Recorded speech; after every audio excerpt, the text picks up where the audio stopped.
Tabii ki enerji yayıyoruz. Biz enerji yaymasak zaten termal kamerayla nasıl el sallayalım? Çok yakındır. Elimi açtığımda evet elma istiyorum dediğinde tak diye elma gelecek zaten. Doğru frekansı yayınladığım anda seni titreştirebiliyorum. Seni titreştirebiliyorum dediğimde aynen öyle. Biz biraz mistik tarafındayız. Tabii ki ben de öyleyim. Ben Kızıyor de musunuz? manyetik muska yazacağım yani.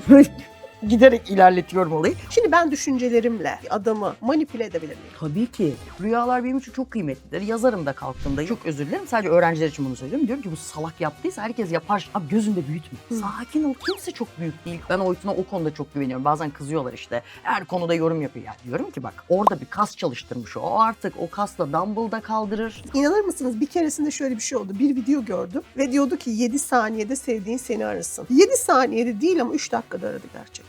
Zaten Tesla hep şeyi söyler. Eğer frekansları çözerseniz bütün dünyayı çözeceksiniz. Herkese merhaba. Bugün ne zamandır programda ağırlamak istediğim dünyalar güzeli, gerçekten dünyalar güzeli. Şu gözlerin güzelliğine bakar mısınız arkadaşlar? Tam böyle bir anime, maşallah sübhanallah diyorum. Çok teşekkür ederim. Hayranlıkla izliyorum. Çok teşekkür ederim. Elçin Tün arkadaşlar fizikçi, yönetici, eğitimci, bir sürü şey konuşacağız kendisiyle. Hoş geldiniz. Hoş buldum. Ve Çok aynı teşekkür zamanda ederim. çok sevdiğimiz hocamız Oytun Erbaş'ın ablası mı kardeşi mi? Kardeşi. Kardeşi. Kardeşi. Ablası hissediyorum ama kardeşiyim. Selamlar Buradan da hocamız. selam. Evet. Hocamız. Hocam ellerinizden öpüyoruz efendim. Ellerinizi öpüyoruz evet hocamız. Gerçekten onunla da çok keyifli yayınlar yaptık ama biraz önce kamera arkasında öyle mimikleriniz, öyle halleriniz var ki şey dedim dişi Oytun Evet. dedim evet. yani Evet, hakikaten. evet. Yani genetik çeşitliliği çok fazla yapamamış bizim aile. Yani demiş birinciyi herhalde çok sevince hani ikinci de buna benzer olsun ama fazlalıkları atalım dediyse herhalde. o Sizi yüzden. ikiz sananlar oluyor mu?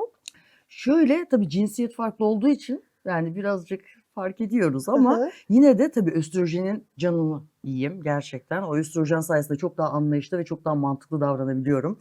Benim kardeşim çok zeki bir adam ya, efsane bir adam. Ama tabii testosteronun verdiği etkiler birazcık daha keskin, birazcık daha mantıksal. O yüzden zaten çok keskin ifadeleri var. Hı. Ben de aynı şeyleri düşünüyorum ama yumuşatarak söyleyebiliyorum. O yüzden ben işte prototipin ikinci versiyonu olduğum için 5 sene sonraki versiyon geliştirilmiş versiyon. Anneciğim buradan tebrik ediyorum seni. Ellerinden öpüyoruz Evet. anneciğinizin de babacığınızın da. Hepsine selamlar. Şimdi arkadaşlar bugün çok nefis konular konuşacağız. Çünkü gerçek bir fizikçi kendisi. Biz biliyorsunuz bu programda kuantum fizik, Einstein, Newton. Neler konuşuyorsunuz? Ben orada yanda da ben de Your Medya'da bu arada tabii çekimleri burada yaptığımız için ben de gerçekten fizik, matematik falan anlatıyorum. Bir de üniversite öğrencileri Evet. için de anlatıyorum. Mühendislik Evet. öğrencileri için.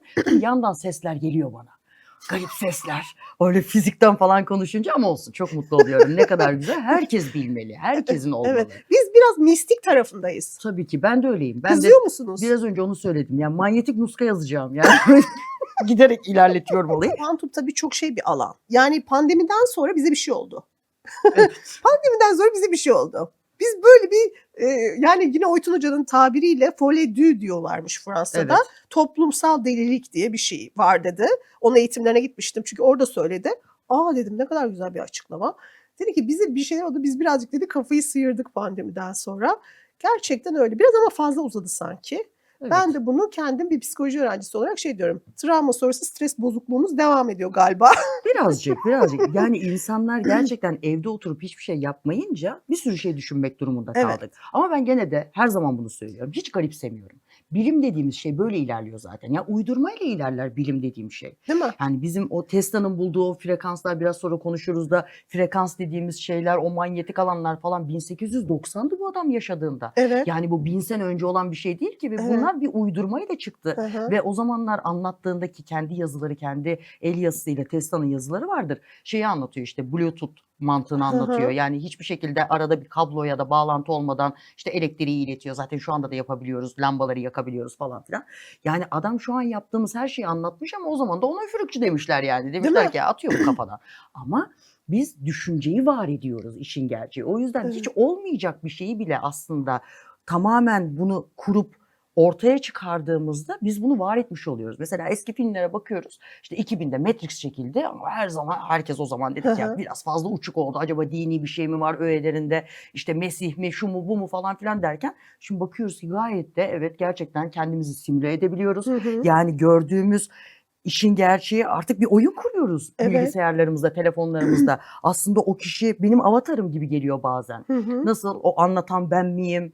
Yani görüntüm benim istediğim görüntüyü ortaya çıkartıyorum değil mi? Evet. Ya da işte o filtresiyle şununla bununla ne istiyorsam kendi avatarımı zaten yarattım. Ve Ve kendi dünyamı artık bilgisayarın içine koyabiliyorum. Demek ki bunlar gerçekmiş ama o dönem 2000'de bir adam bunu düşündü ve var etti. Biz de şimdi yaşamak durumunda kalıyoruz. Daha önceleri birazcık daha yavaştı bunların gerçekleşmesi. 20 sene, 25 sene. Artık öyle değil. Bugün bir şey uydurun, 4 gün sonra olduğunu görürsünüz. O yüzden herhangi bir kehanet tutacak. Yani ben şimdi desem ki burada bir şey olacak falan diyormuş vakti olur. Hani devamlı bir şeyleri sallasam, söylesem emin olun çok büyük bir kısmı tutmaya başlayacak. O yüzden de kehanetleri aslında var ediyoruz. Yani o anlatan arkadaşlar için de hani bu konuda bilgilidir ya da bilgisizdir. Bilgi dediğim şey de zaten kadim bir şeydir. Bunu da insan buldu. Bu yukarıdan gelmedi ki bizim bilgi. Tabii. Hepsini kendimiz oluşturduk. Yani bu ışığı nasıl ki biz icat edip bulduysak, var ettiysek orada anlatılan, konuşulan şeyler de aslında bir varoluş, bir var ediş yani. O yüzden hiçbirine kızmıyorum. Çok eğleniyorum. Çok da güzel oluyor. Yani belki 1000 tane şey söyleniyor ama içinde belki bir tane içsel bir şey var. Yani belki kendi bir şey görmüş, bir şeye inanmış, var etmiş. Sonra demiş ki ya ben bunu insanlara anlatayım gerçekten oluyor. Hepimizin hayatında olmadı mı? Oluyor. Kendimizi iyileştirdiğimiz zamanlar, başkasına şifa olabildiğimiz ya da bir ortama girdiğin anda yani kalbin çarpıyor, terlemeye başlıyorsun. Burada bir gariplik var diyorsun yani. Tabii ki enerji yayıyoruz. Biz enerji yaymasak zaten termal kamerayla nasıl el sallayalım? Nasıl biz yani görsünler bizi? Demek ki biz baya bir enerji yayıyoruz. O yüzden de bunu birazcık daha mistikleştirip de anlatabilirsiniz. Yani ben matematiği anlatırken süper denklemler de kullanabilirim. Deha zannedersiniz beni dersiniz işte diferansiyel denklem anlatırken. Ama çok basitleştirip böyle minimalize bir yemek yapma algoritmasıyla da anlatabilirim. Dersiniz ki uyduruyor. Yani bir şeyi aslında basitleştirmek onun gerçekliğini yok etmek demek değildir. Evet. Peki niye bu kadar güzel bir kadın matematikçi, fizikçi? Evet. Çok teşekkür ederim. Hemen şuradan alttan. Bunları söyleyin demiştim. Çok teşekkür ederim. Güzel gözlerinizden. Ama bir şey söyleyeceğim. Şimdi güzel kadın deyince böyle bu kadar yani hani önemli konular ya matematik böyle deyince hani böyle herkes bir ürker. Fizik deyince hele yani. Fizikten çakmıştım ben öyle söyleyeyim yani. Hani, doğru kişiden dinlememişsiniz. Evet. Hemen derslerimizi öneriyoruz. Hemen altta reklam geçiyor. Your Media derslerimiz. Kesinlikle bu arada Your Media'da kanalı var hocamızın. Arkadaşlar çocuklarınıza, torunlarınıza herkese önerin lütfen. Matematik, fizik. Evet, değil aynen mi? öyle. Matematik, fizik. Bizzat kendisi anlatıyor arkadaşlar. Abone seviyorum olun. Buradan da lütfen ulaşabileceğiniz adresleri yazıyorum ayrıca. Şimdi fizik kesinlikle çok önemli bir nokta. Kimin anlattığı çok önemli. Evet. Çünkü başka bir hocadan fiziğe aşık oldum ve o dönem işte 10 üzerinden de gerçekten onu aldım ve geçtim. Kimin anlattığı gerçekten çok önemli. Ama siz öyle bir hani zaten tarzınız var ki yani sevdirmemeniz mümkün değil yani. Çok teşekkür şu ederim. Anlatımla, şu arkadaşlar mimiklerle zaten hani öğrenmemesi mümkün değil. Fakat biz güzel kadın deyince sanki böyle biraz bir şeylerden anlamayan hani ne bileyim 7 kere 8 dediğimde şöyle bir aval aval bakan. Evet.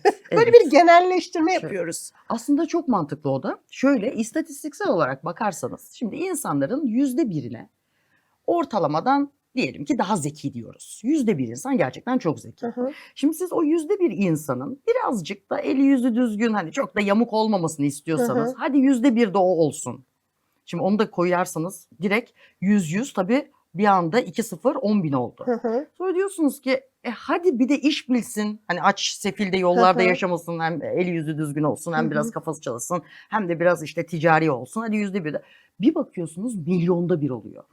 Sonra olunca yani parametreler artınca bu sefer de nadir insan olmuş oluyor. Evet. Yoksa baktığınızda aslında gayet mantıklı. Yani çok güzel insanlar var. Yani o skalanın içinde 0 ile 100 arasında genetik bağlamda hani mükemmel bir yapıyla gelmiş. Zaten o şansını kullanmış hepsini. Kusura bakma o da olmayıversin artık yani. Onun da kafası hak yemesin. O da hak yemesin canım. Bunun bir adil bir tarafı var yani. Doğru diyorsunuz. Hiç bu açıdan bakmamıştım. Evet yani kesinlikle.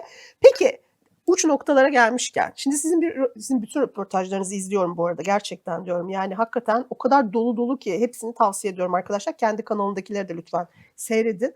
Şimdi uç noktalar diyorsunuz, frekans diyorsunuz, manipülasyon diyorsunuz vesaire. Bunlar bizim çok sevdiğimiz konular. Benim ve seyircilerimizin çok sevdiği konular.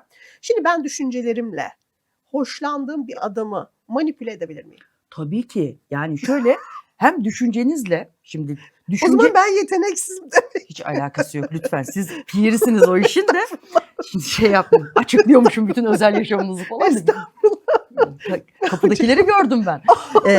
Şimdi şöyle bir durumu var aslında onun. Şimdi bizim düşünce dediğimiz şey çok soyut bir kavram gibi duruyor. Ama düşünce dediğim şeyin sesle, yani şu anda konuştuğumuz hali var.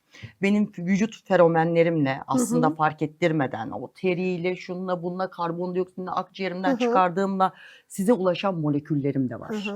Yani ben aslında buradaki bütün kullanabileceğim madde ya materyal her şeyi kullanıyorum. Ama bu sadece düşünce gücü değil. Dediğim gibi sesim var, elim var, kolum var. Şimdi göze gidiyor. İşte buruna gidiyor, ağza gidiyor. Karşılıklıysak. Aynen öyle, Fiziken, karşılıksız. evet. Evet. Eğer ki bir de şöyle bir gerçeği var. Mesela öğretmenlikte en çok kullandığımız şey şudur. Bazı öğretmen, bazı insan öğretebilir. Evet. Çünkü gerçekten çok istiyordur, manipüle eder. Bu birinci olarak şundan kaynaklanır. Karşındaki insan der ki ben bundan öğrenebilirim. Ben bunun bildiğine inanıyorum. Yani içtiğim ilacın artık ne kadar para verdiyse ben diyor bu ilacın beni iyileştireceğine inanıyorum dediği anda zaten o içeri girdiği anda doğru yerlere dokunmayı biliyor. Çünkü ben kendimi açarak onu alıyorum. Aynı şekilde bir kişiyi de açarak alabiliyorsunuz. Yani dinlerken diyor ki birinin güvenmesi lazım. O yüzden mesela öğretmenliğin birinci esasında, bu öğretmenlik diye ben bunu anlatıyorum ama birini manipüle etmek de aynı anlamda. Ya da bir lider, işte yönetici ya da arkasından insanları getiren insanlar da böyle. Önce onlara güvenmeniz lazım. Nasıl güvenebilirsiniz? Evet, mesela Atatürk arkasından bir sürü insanı getirdi. Neden? Çünkü baktığınızda şimdi adam bir anda Fransızca konuşmaya başlıyor. Bir anda felsefi yorumlar yapmaya başlıyor. Ya her konuda bir bilgisi var. Şimdi bu kadar bilgili bir insana diyorsun ki evet bir şey söylerse ya bu hiç bilmediği bir konuda bile konuşsa zaten o kadar kas yapmış ki kafa. Çıktı güzel bir şey olacak diyorsun yani. Evet. Şimdi bu şey gibi. O diyorsa iyidir yani. Aynen öyle. Çünkü ona baştan bir biat ediyorum. Doğru. Bu şimdi görüyorum işte bir erkek var, kaç 20 kiloluk adam, şimdi kas yok bir şey yok. Ben demem ki bunu, bu bütün dumbbellları kaldırır yapar. Ama bakıyorum ki adam çalışmış, adam veriyi almış, bunları şişirmiş.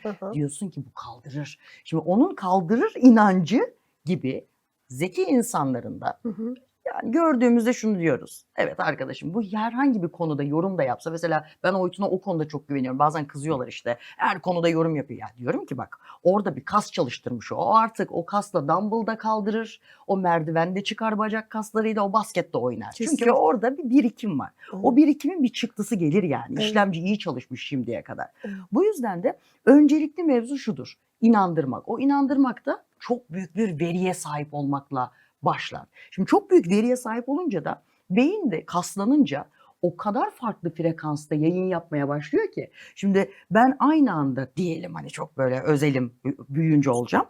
Öyle olacağım, küçüğüm de büyüyünce olacağım. Mesela 99.9'luk FM'den yayın da yapabiliyorum. 103.2 buradan reklam geçiyor. Bunların hepsinden yayın yapabiliyorum diye düşünün. Sizdeki alıcıda diyelim ki çok frekans alabilecek bir radyo sistemimiz var. O zaman birbirimizi beslemeye başlıyoruz. Ben veriyorum, alıyorsun ve unutmuyorsun. Sen bir şey söylüyorsun, ben onu geliştiriyorum, hepten büyütüyorum. Sonra bakıyoruz ki biz birbirimize çok iyi geliyoruz. Bir, biz birbirimize çok saygı duyuyoruz. İki, sonra bakıyoruz ki ben diyorum ki atıyorum hani bununla alakalı acaba değiştirsem, yani mesela çok inceliklerle düşünüyorsun. Ya bu kadar da ince düşünme, bak bu sana zarar verir. Biraz da görmezden gel. Bırak insanlar kendi hatalarıyla düşsünler dedim mesela. Bir öğüt verdim. Bilmiyorum özel hayatında böyle şeyler yapıyor musun ki, yapıyorsun, çok bariz belli. Ama dedim ki yapma dedim. Sonra sen diyorsun tamam yapmayayım, doğru söylüyorsun. Bak artık seni manipüle ettim. Çünkü senin frekansına girebilecek bir yayındayım ben. 103.4. 103.4 kimin kanalı bu arada? Kanal D efendim. Öyle mi? Vallahi bilmiyorum. Yani muhtemelen öyle, yanlış hatırlamıyorsam. Buradan böyle. Reklamları lütfen sponsor parası olarak alalım. Evet lütfen. Yani İban verelim. Tabii mesela radyo işinde tam olarak bulan adam şeydir, Tesla'dır. Tesla'nın mevzusudur. Yani doğru frekansı şimdi arıyorsunuz, Hı frekansı hı. arıyorsun tık diye tutuyor. Hı hı. Nasıl tutuyor? Çünkü oradaki iletkenin Hı içindeki hı. frekansla o yayının frekansı tutuyor. Bu kadar basit. Ay ne güzel anlattı valla. Ben yıllardır o frekansı arıyorum. Ya işte o arıyoruz, o tık tık. Karşıda Yani yok birisi. şöyle, diyapazon diye bir şey var. Yani onu bir gün getireceğim buraya. Çok Evet. eğlenceli bir şey. Diyapazon şöyle U şeklinde böyle vuruyorsunuz. Hı hı. Diye titreşen bir şey. Şimdi moleküllerin biz titreşiminin kaç olduğunu üzerlerine yazıyoruz onların. İşte bu metalin titreşimi işte bu kadar hertz, buna yazıyoruz, Hı buna hı. yazıyoruz. Şimdi 50'lik bir adama vurduğun anda 60'lık bir adamdan tık çıkmıyor. Hiç ses yok. Buna vuruyorum ding yapıyor, bu duruyor. Ama aynı frekanstaki diyapazonu getirin, buna vuruyorsunuz ding, bu da ötmeye başlıyor. İstediğin kadar uzakta olabilir. Yeter ki bir şey olsun kendi içlerinde, bir sistematikleri olsun yani hani ulaşabilecek bir yerde olsun. Demek ki zaten Tesla hep şeyi söyler. Eğer frekansları çözerseniz bütün dünyayı çözeceksiniz. Olay tamamen bunlarla gidiyor. Bunu mesela atıyorum bu kadar fiziksel şeyi bilmeyebilir. Yok efendim hertzinden tutun, yok işte çemberselidir, şudur budur bir sürü hareket çeşidi, basit harmoni. Bilmeseniz de bunu yorum yapabilirsiniz. O zaman içselleştirip algılayabilirsiniz. Biz buna kadim bilgi diyoruz, hissettiklerimizle. Evet. Biz bu Yani programda kadim bilgileri olan bir sürü kuantumcuyu ağırladık. evet, mesela ben onlara hiçbir zaman şey demiyorum. Yani böyle şey mi olur? Fizikçiler çok yapıyor bunu. Tabii arkadaşlarım da var böyle öğretim görevlisi falan. Çok kızıyorlar onlara. Hep onlar çok para kazandıkları için kızıyorlar gibi geliyor bana. Ama şöyle bir gerçeği var. Bence o da yani adam kendini kuantol olarak parayı istemiştir yani ben ne yapayım şimdi? Değil mi? Biz bilgiyi istedik, sürünüyoruz. Adam demek ki parayı istemiş gelsin diye. Evet. Sonuçta maddeselleştirmiş. Aynen. Şöyle bir gerçeği var. Fizikle alakalı çok böyle sizi baymadan minimal olarak şunu söyleyebilirim. Biz istediğimiz taneciyi istediğimiz yere getirebiliyoruz. Bu da şundan oluşuyor. Çünkü frekansları herhangi bir frekans, doğru frekansı yayınladığım anda seni titreştirebiliyorum. Seni titreştirebiliyorum dediğimde aynen öyle. Eğer belli bir zaman sonra iyice olayı güzelleştirebilir ve daha da ilerisine geçersek beyinsel olarak da tabii bunu bilgisayarların yardımı çok fazla olacak bizde. Eğer çipleri de yapmaya başlarsak gerçekten hani elma istiyorum dediğimde elmayı getirebileceğim. Zaten şimdi yapabiliyoruz aslında. Yani, Cennet yani. Yani tabii ona siz cennet dersiniz. Ben fütüristik bir bakış açısı derim. Ama şöyle bir gerçek var. Şimdi benim anneanneme deselerdi ki bak işte seninle görüntülü konuşacak bir alet vereceğiz Evet. eline dikdörtgen tak diye çocuğu göreceksin anında konuşacak falan. Hani cin peri şu bu falan kadını yatırırdık yani deli diye. Ama şu anda gayet normalize olmuş halde. Evet. O yüzden de hani çok yakındır. Yani elimi açtığımda evet elma istiyorum dediğinde tak diye elma gelecek zaten. Bunu tamamen moleküler yapıya zaten şimdi de yapabiliriz. Hologramla falan Evet, yapabiliyoruz evet, zaten. evet. Görüntü olarak yapabilirim. Hı hı. Ama daha sonrasında bunu tanecik Fiziken. olarak da tabii fiziken de yapabileceğim. Evet. En kötü yapamasam bile şimdi artık şeyler var. Mesela dokungaçları tamamen taktığınızda Hı hı. herhangi 5G teknolojisinde ki Çin şu anda 10G'de Hı hı. aynı odaya geçebiliyoruz. Aynı odaya geçtiğimizde ben direkt size dokunabiliyorum. Neden? Çünkü dokunmak diye bir hissimiz yok zaten bizim. İtmek var. Kuvveti hissediyoruz biz sadece. Evet, evet. Ben şu anda buna dokunmuyorum. Sadece itiyorum. Evet. O yüzden de bu itmeyi hayal edebileceğim için orada da sadece almaçlar sizin elinizi itecek. Siz de diyeceksiniz ki Elçin evet bana dokundu diyeceksiniz. Gene hissedebiliyor olacağız Evet, yani. evet. Yani o zaman şu gerçek mi? Hani mesela ne istersem oldurabilirim. Tabii. Kesinlikle gerçek ama nasıl? Hani Hı. şöyle bir istek değil. Hadi istedim şimdi olsun. Hemen Hı. 2 milyon dolar kapıda falan diye böyle ve orada hazırlamışlar ama özellikle istedim. Yani şöyle bir gerçeği var. Odaklanmak diye bir gerçek var. Hı. Şimdi mesela zamanında Einstein işte göreliliği bulmuş. Düşünebiliyor musunuz? Görelilik şöyle bir şey. Diyorsunuz ki bence zaman herkes için farklı. Hatta Einstein çok esprili olarak anlatır bunu. Yani sevgilinizin yanında 5 dakika ne kadar hızlı geçiyor. Hadi ateşe oturun bakalım o 5 dakika nasıl geçiyor diye. Evet. Şimdi demek ki zaman göreli bir şey yani. Şimdi bu adam zamanın değişebildiğini, sündüğünü falan düşünmüş ve bunu formülize etmiş ve bunu deneyle yapamazsınız. Şimdi herkes diyor evet büyük bir deha süper ama adam buna yoğunlaşmış, odaklanmış. Yani siz bir şeye çok odaklanırsanız ben bunun hep örneğini veriyorum. Hala da çok şaşırırım yani. Şimdi mükemmel resim çizen insanlar var. Ya da hani biraz böyle kırsala falan gittiğinizde bu oyadır falan işlerini çok iyi biliyorlar Evet, ya. Ya evet. o algoritmayı nasıl çıkarıyorsun arkadaşım? Şöyle bir bakıyor böyle ben bunu yaparım falan diyordu anneannem. Evet. Çık çık çık falan bak ördüm falan diye bir kuş Hı. yapmış. Yani bunu nasıl hemen algıladım? Çünkü ona yoğunlaşmış. Biz buna şöyle diyebilirsin. Emek vermek diyebilirsin. Bir şeye çok emek verirsen olur. Bir şeyi çok düşünürsen olur. Mesela Tesla çok az deney yapmıştır. Adam sabah akşam 3 tane güvercinle oturuyor. Güvercinler de manyetik alandan etkilendiği için, bu da manyetik alanla kafayı bozduğu için çok seviyor güvercinleri. Adam böyle akşama kadar oturup ya okuyor ya da devamlı hayal kuruyor. Mükemmel makinalar, motorlar, alternatif akımlar falan, hani geleceği planlıyor adam. Bu cep telefonlarında hiç böyle bir şey yokken bunları planlıyor. Ve bunları yazıyor ve ilk yaptığı motor direkt çalışıyor. O kadar ayrıntılı olduğunu düşünün böyle. Sabahtan başladım böyle. Dedim ki atıyorum bir ev yapacağım. Ama saatlerce mutfağının girişi kaç santimetre olacağı, oraya koyacağım perde, perdenin şekli, hangi insanların geleceği, ne yapacağım. Mükemmel kurduğumu 10 gün boyunca kurun. Sonra bana deyin ki ben bunu yapamadım. Yaparsın. Yani vizyon panosu. Evet. Bizim. Aynen öyle. Dediğim gibi yani zaten bilim dalları böyle kurulmuş. Psikoloji diyor ki arkadaşım bunu bilinçaltımızda Freudian falan diyor. O böyle anlatıyor. Evet. Öbürkü bilimci diyor ki ben elektronu aynı anda iki yerden birini geçtiğini gördüm. Bakınca geçmiyor, bakmayınca geçiyor falan. O bilimsellikle Hı hı. yapıyor. Öbür taraftaki niyet okuyor. Ama sonuç itibariyle olay odaklanmakla alakalı. Yani siz odaklanmak da şu, iki tür odaklanma var. Eğer ben bir konu hakkında çok vakit geçirmişsem, saatlerimi bunun üzerine vermişsem, yani mesela ben yıllarca evet fiziği, matematiği çok seviyorum. Bu arada bütün beşeri dalları çok severim. Biyolojisini, kimyasını devamlı okurum, yeni yayınları falan da okuyorum. Şimdi bunun hakkında hiç bilmediğim bile bir şey sorsanız süper bir fikrim çıkıyor. O fikre de bakıyorum, bununla ilgili bir araştırma yapılmış, hakikaten yapılmış ve doğru çıkmış. Neden? O kadar çok artık bilgi yoğunlaşmış. Aynı gene spor salonu örneğini vereceğim. Çok ibretle bakıyorum. Şimdi onlar kolunu kas yaptıkça ben de diyorum ki benim de içerideki bence kas yapıyor falan diye mutlu oluyorum. Ne yapacağım işte, fakirin yok tabii kas. Şimdi orada onu gördüğümde, o çalışırken yaptığı kası gördüğümde adam bak şöyle yapıyor. Diyor ki işte bak kol arkayı çalıştırmak için bunu yapman gerekiyor falan diyor. Şimdi bu adam anatomist değil ki. Yani spor salonunda çalışan ama o kadar çok görmüş. Yani neyi kaldırdığında, nerenin kasıldığını görmüş, tak diye sana söyleyebiliyor. Doğru. Eski hekimler deliler gibi tıp fakültesinde okumuyorlardı. Bundan çok değil 1900'lü yıllarda antibiyotik yoktu doğru düzgün. Herkes böyle 40'larında 50'lerinde gidiyordu. Doğru.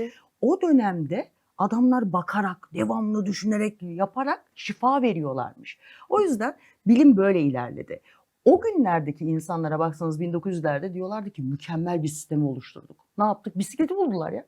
Bu bile çok mucizeviydi ve onları dediler ki ilerleme bence buraya kadar demişlerdi. Şimdi biz ne diyoruz? Hayır, daha her şey yeni başlıyor. O yüzden her fikre açık olmak gerekir bilim. Evet. Bilim dediğinizde hocaya da açık olun. Yani adam okuyor, hakikaten sure okuyor, yapıyor, ediyor. Hani bakarsanız iyileştiriyorum diyor, yapıyorum diyor. Çünkü karşı taraf inanıyor. İster ses molekülü olarak kafanıza sokayım, ister ilaç olarak kafanıza mideden doğru götüreyim ya da damardan vereyim. Çok bir şey fark etmiyor. Verdiğiniz hep molekül. Bu titreşerek veriyor. O yuttuğunla, ki yuttuğunun da ne olduğunu, neyi yuttuğunu mide nereden anlıyor? O da titreşimini biliyor. Yani diyor ki bu etin titreşimi. Bu işte glikozun titreşimi. Evet. O da öyle anlayıp sindiriyor zaten. Doğru. O yüzden ama maddesel şeylere inancımız memeli kavramımızla daha çok gelişmedi çünkü beynimiz. Bir şeyi tutunca daha gerçekçi geliyor ya. O yüzden onu yutunca daha gerçekçi geliyor. Ama yani bütün herkes biliyor tıpta falan. %50 plasebo diyorduk, Plasebo. artık %70'lere falan çıktı. Evet. İşte boş haplar veriliyor, yapılıyor, para daha da yükseltiliyor. Küçücük bir şey içiyorsunuz, minicik, yani ne kadar etkileyebilir. Evet. Hatta bu kullanılması yasak olan maddelerde bile çok büyük artık yeni araştırmalar şeyi söylüyor. Ya diyorlar ki bunlar boşa çekiyor, yani boşa alıyor bunları.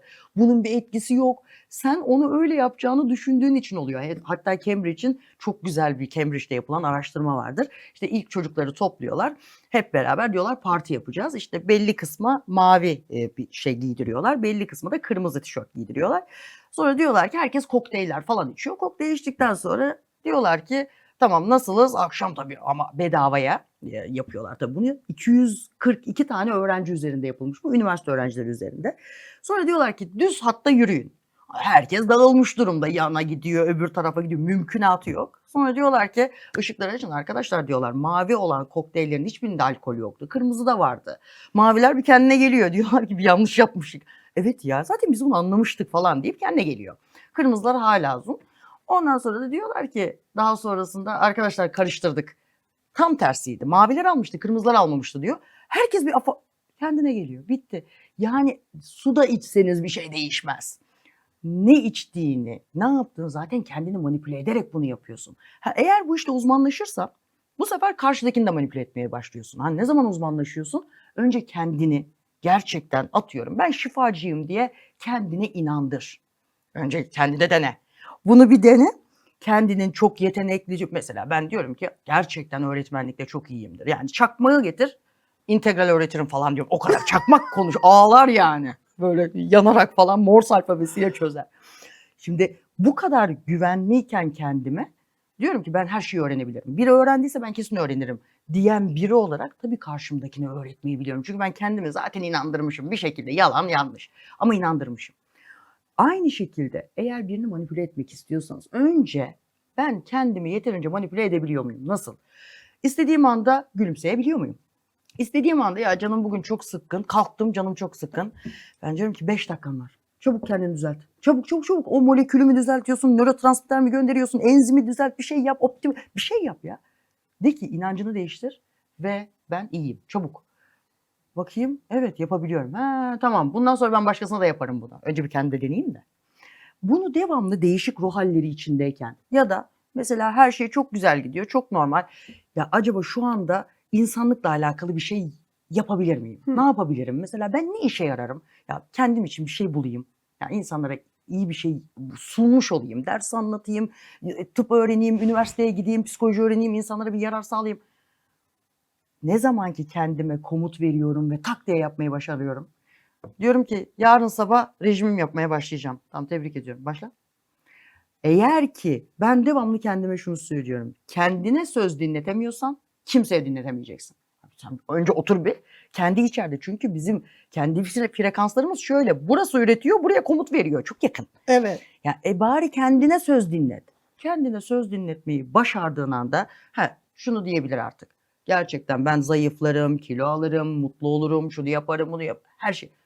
İşte o insana ben güvenirim. Derim ki sen ne diyorsan evet beni manipüle edebilirsin. Peki şu söze inanıyor musunuz? Ben yaptıysam herkes yapar. Şöyle hayır ben onu yapıyorum. Başkası yaptıysa ben kesin yaparım. Çünkü kendimi o kadar iyi manipüle etmişim ki kendim konusunda. Tersinden. Yani aynen Evet, öyle. Ben evet. sadece tersini. Biri mesela şurada şimdi ipte yürüsün. Tamam ben arka tarafa geçerim. Orada kimse de görmeden böyle küçük kafada şurada da yara bandı Muhteşem. falan. Harika. Tabii. Biri yaptıysa bütün motivasyonum bu. Hatta biraz böyle çirkin bir motivasyon da çocuklara öğretiyorum bazen. Çok özür dilerim. Sadece öğrenciler için bunu söylüyorum. Diyorum ki bu salak yaptıysa herkes yapar şeklinde bak. Bunu benim için de söyle. Yani çünkü bu şunu gerektiriyor sana. Abi gözünde büyütme. Sakin ol. Kimse çok büyük değil. Kimse çok özel değil. Yani hepimiz çok sevimli, tatlı dokularız. Ne kadar kafayı çalıştırdığımızla alakalı olarak da birbirimizi daha etkileyebiliyoruz. Hayata bir şeyler katabiliyoruz falan bu kadar. O yüzden bunu çalıştırman gerekiyor. Bunu çalıştırmanın da ham maddesini çok beraber konuşmak, çok dinlemek, çok okumak, devamlı bir şeyle ilgilenmek, merak edecek. Ama kaç dakika merak ediyor? 3 dakika. Şimdi 3 dakika merak ederek ne manipülasyonu öğrenebilir, ne psikolojiyi öğrenebilir, ne tıbbı, ne matematiği. Tabii. Saatlerimizi vereceğiz. Bak ondan sonra nasıl yapıyorum? Diyorum ki mesela çok iyi doktorun yanına gidin. Doktorun etrafındayken iyileşmeye başlıyorsun. Ya ben iyi oldum falan Çok diyorsun. haklısın, evet. Tabii bir de mesela psikolog da öyle. Çok iyi psikologlar var. Yani bir anda içeri girince bir iyi hissediyorsun. Tabii parayı vermenin de etkisi var ama Mutluluk içimizde. bir anda bir hafifledim. Artık parayla alakası sorun. Yok gerçekten çok çok iyi psikologlar da tanıyorum. Evet. Ki bu işin ilmini yapmış insanlar. Ama o öncelikle şunu biliyor. Önce kendini bir iyileştirmiş. Tabii. En iyileri tek öyle gördüm. Kesinlikle. Önce kendinde bir bütün her şeyi denemiş. Evet. Ondan sonra mesela tıbbın ilerlemesinde de böyledir. En iyi doktorlar bütün ilaçları önce bir kendinde bir ortada aslında çok saçma bir durum. Evet. Ama o kadar merak ediyor ki dönemde de yani araştırma yapacak bir şey yok yani Tabii. ortalıkta bilimsel bir şey yok, hazne yok. Tabii. O Oytun zaman- Hoca da diyor ya hastalık hastasıydım diyor. Öyle böyle değil. Ya her şey kendine denedi. Şimdi özel bir bilgi falan diyorum. Biz 18 yaşında prostat olduğunu falan düşünüyordu yani. O kadar. Çok içerliyordu Kıyamam. çocuk ne okursa ama gerçek doktorluk böyledir. Yani Evet. önce bende var mı ya? Hı hı. Bir gariplik var mı diye önce bir kendine baksın ki sendeki garipliği görsün.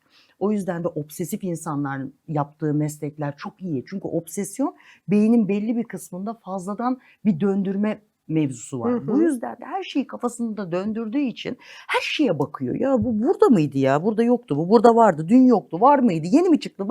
Derken Bu sefer sizdekini de görüyorum. Diyorum ki geçen sefer gördüğümde bu yoktu. Şimdi var diyorum ve böylece uzmanlaşmış Evet. oluyorum. Sizin ev nasıl bir evdi? Böyle Bilim Teknik Dergisi'nin arka salonu Tabii. gibi bir yer. Addams ailesi yani. Herkes bıçakla geziyor evde böyle. Yok, ev çok böyle tatlıydı. Şöyle tatlıydı. Şimdi ben tabii aramızda 5 yaş var bizim Oytun'la. Hı hı. Şimdi o da çok bilimsel böyle deney yapmayı seven bir adamdı. Şimdi ben de küçüğüm ve denek olmak için çok uygunum. Ve çok atıl kurtum. Şimdi bizim kişiliklerimiz daha farklıdır. Ben böyle ticaret yapayım, şunu atlayayım, bunu öğreneyim falan. Oytun aslında çok daha sakin ve düz yolda giden bir adamdır. O yüzden onun belli bir isteği var hayatta. Beni öldürmek yani. Ne gerek var buna falan. Adam, Şaka mı? Yok değil. Yani adam onu düstur edinmiş 5 yaşında. Niye buna gerek vardı falan diye bakıyor. Şimdi tabii çok teşekkür ederim. Çok güzel şeyler söyledin. Tipimle alakalı. Şimdi küçükken de böyle kısa kalın, sevimli bir şey olduğum için tabii ilgi de çekince. Şimdi ben bunu nasıl öldürürüm diye biraz deney yaptı üstümde tabii. Ama ben hepsinde atıldım ya. Yap falan çok iyiyim diye. O yüzden şimdi ölmüyorum artık. Yani ölemiyorum. Bağışıklığım çok güçlendi. Ama ev komik bir evdi yani. Çok şükür evde şey vardı bizde sadece. Yani o bizi çok etkiledi.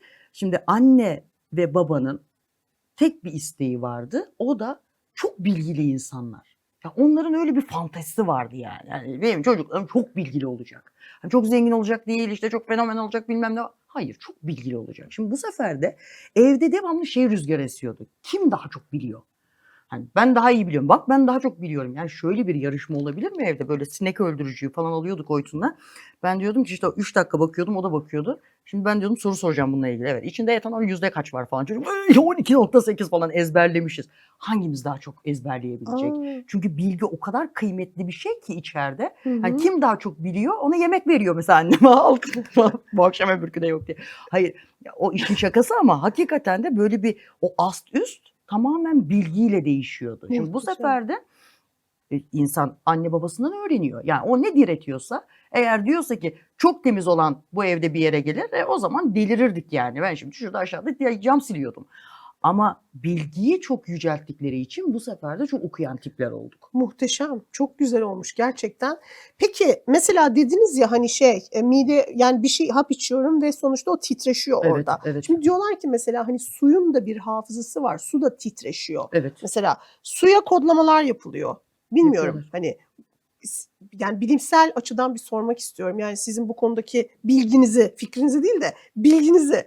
Biz gerçekten hani suya konuştuğumuzda su bunu hafızasına alıyor mu? Sonra biz onu tekrar içtiğimizde niyetlerimizi içiyor muyuz? Fizik buna ne diyor? Yani şöyle bir gerçek var. Şimdi televizyona bakıyoruz buradan. Şimdi televizyona baktığımızda güzel bir şey gözüküyor. Hı hı. Ama çok çok çok yakına gittiğinizde bu sefer pikselleri görüyorsunuz Evet. ve manasız bir şeye dönüşüyor. Evet. Şimdi bir şeye çok yakından bakmak başkadır, genel hakimiyet başkadır. Bu su içinde, molekül içinde geçerli. Yani şundan bahsediyorum. Evet, su titreşiyor, bütün maddeler titreşiyor. Hatta şu anda suyun pH'ını değiştirmek için özel frekans aletleri üretildi. Gayet de bilimsel. Tam mesela işte pH'ını kaç yapmak istiyorsunuz? 7,35 yapmak istiyorsunuz. O frekansı ayarlıyorsunuz. pH'ını 7,35'e getiriyor. Çünkü zaten pH'i yapan şey de içindeki hidrojen miktarı, serbest hidrojen miktarı da zaten titreşimle değişebilen bir şey. O yüzden de bunu değiştiriyorsunuz. İçine bir şey katmanıza gerek yok. Zaten içine kattığınız şey de birbirini öyle tanıyor. Yani mesela iyot atıyorsunuz suyun içine, çözünmüyor. Yani nereden tanıyorlar birbirlerini? Çünkü Hı hı. yapısal olarak titreşimleri uyumlu değil. Biri polar, biri apolar. Hayır diyor, istemiyorum. Ben bunu polar apolar deyince çok bilimsel. Bunlar birbirini tanımıyor deyince çok salakça olmasın lütfen. Estağfurullah. İki tarafı birden anlatıyorum yani. İki dille de anlatıyorum. Şimdi de Arapça anlatacağım falan. Şimdi o yüzden de bu aynı şekilde nasıl ki su neyi çözeceğini biliyor. Yani inatla çözmüyor yani, tak diye çöküyor. Evet. Ama tuzu atıyorsunuz. Hele sıcak suya atın böyle. Bayılıyor. Sıcak suya iyi atın, devamlı çöküyor. Demek ki o titreşimi biliyor, o ne yapacağını. Onunla alakalı. Şimdi siz tuzun yaptığı şeyi aslında ben yapabilmeliyim. Yani tuz Allah'ın tuzu yani. Himalaya tuzu da benden daha mı zeki yani? Tabii ki ben de yapabilmeliyim. Ama bunun için yine söylüyorum, yaptığınız işte gene yoğunlaşmak gerekiyor. Nasıl yoğunlaşmak gerekiyor? Bütün sesler bizi etkiliyor. Şurada bunu dinleyen insanların da dinlemeden önceki halleri aynı kalacak mı? Kalmayacak. Yepyeni bir insan olarak doğacaksınız falan diye. Ama gerçekten ya da biz karşılaşmadan önce ya da konuşmadan önceki elçim ben değildim. Şimdi artık başka bir elçinim. Tam 2 dakikada değiştim. Neyle değiştirebildin? bakışınla, duruşunla, gözünle, kaşınla, küçük bilgilerle ve şu andaki muhabbetle. Daha sonraki yaşantımızda görüşmelerimizle daha da çok değişeceğiz. Ya, beni değiştirmiş oluyorsun 3 dakika konuşarak.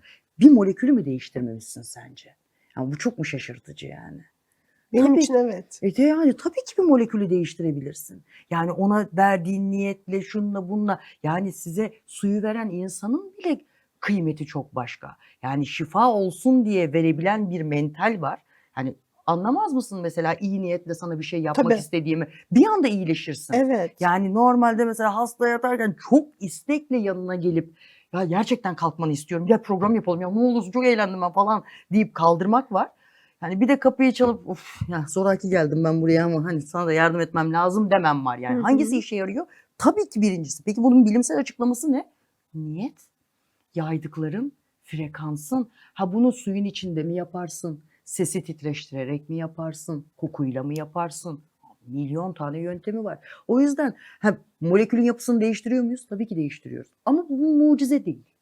Biz en büyük mucizeyi birbirimizi değiştirerek yapıyoruz. O zaman şu sonuca varabilir miyim? Yani gerçekten bir şeyi mış gibi değil de niyetine girmek, Evet. onu hal olarak giymek her şeyi değiştirebilir. Tabii ki. Yani o artık uzmanlaşmış olmakla alakalı. Hı. Yani insanların işte bazı insanların el lezzeti var. Ne demek el lezzeti var? Bir, yani molekülü değiştiriyor. İki, şimdi nerede yerseniz yiyin. Evet işini çok iyi yapan aşçılar vardır. Çok seviyordur. Böyle aşkla yapıyordur o başka. Ama hepimizin hemfikir olduğu bir şey var. Yani evdeki yemek mükemmel. Yani diyorsunuz ki ne kadar garip bir şey olabilir. Allah'ın fasulye ya. Yani Evet. fasulyeyi ne kadar kötü yapabilirsiniz ya da ne kadar iyi yapabilirsiniz ama herhangi bir annenin elinden çıksın.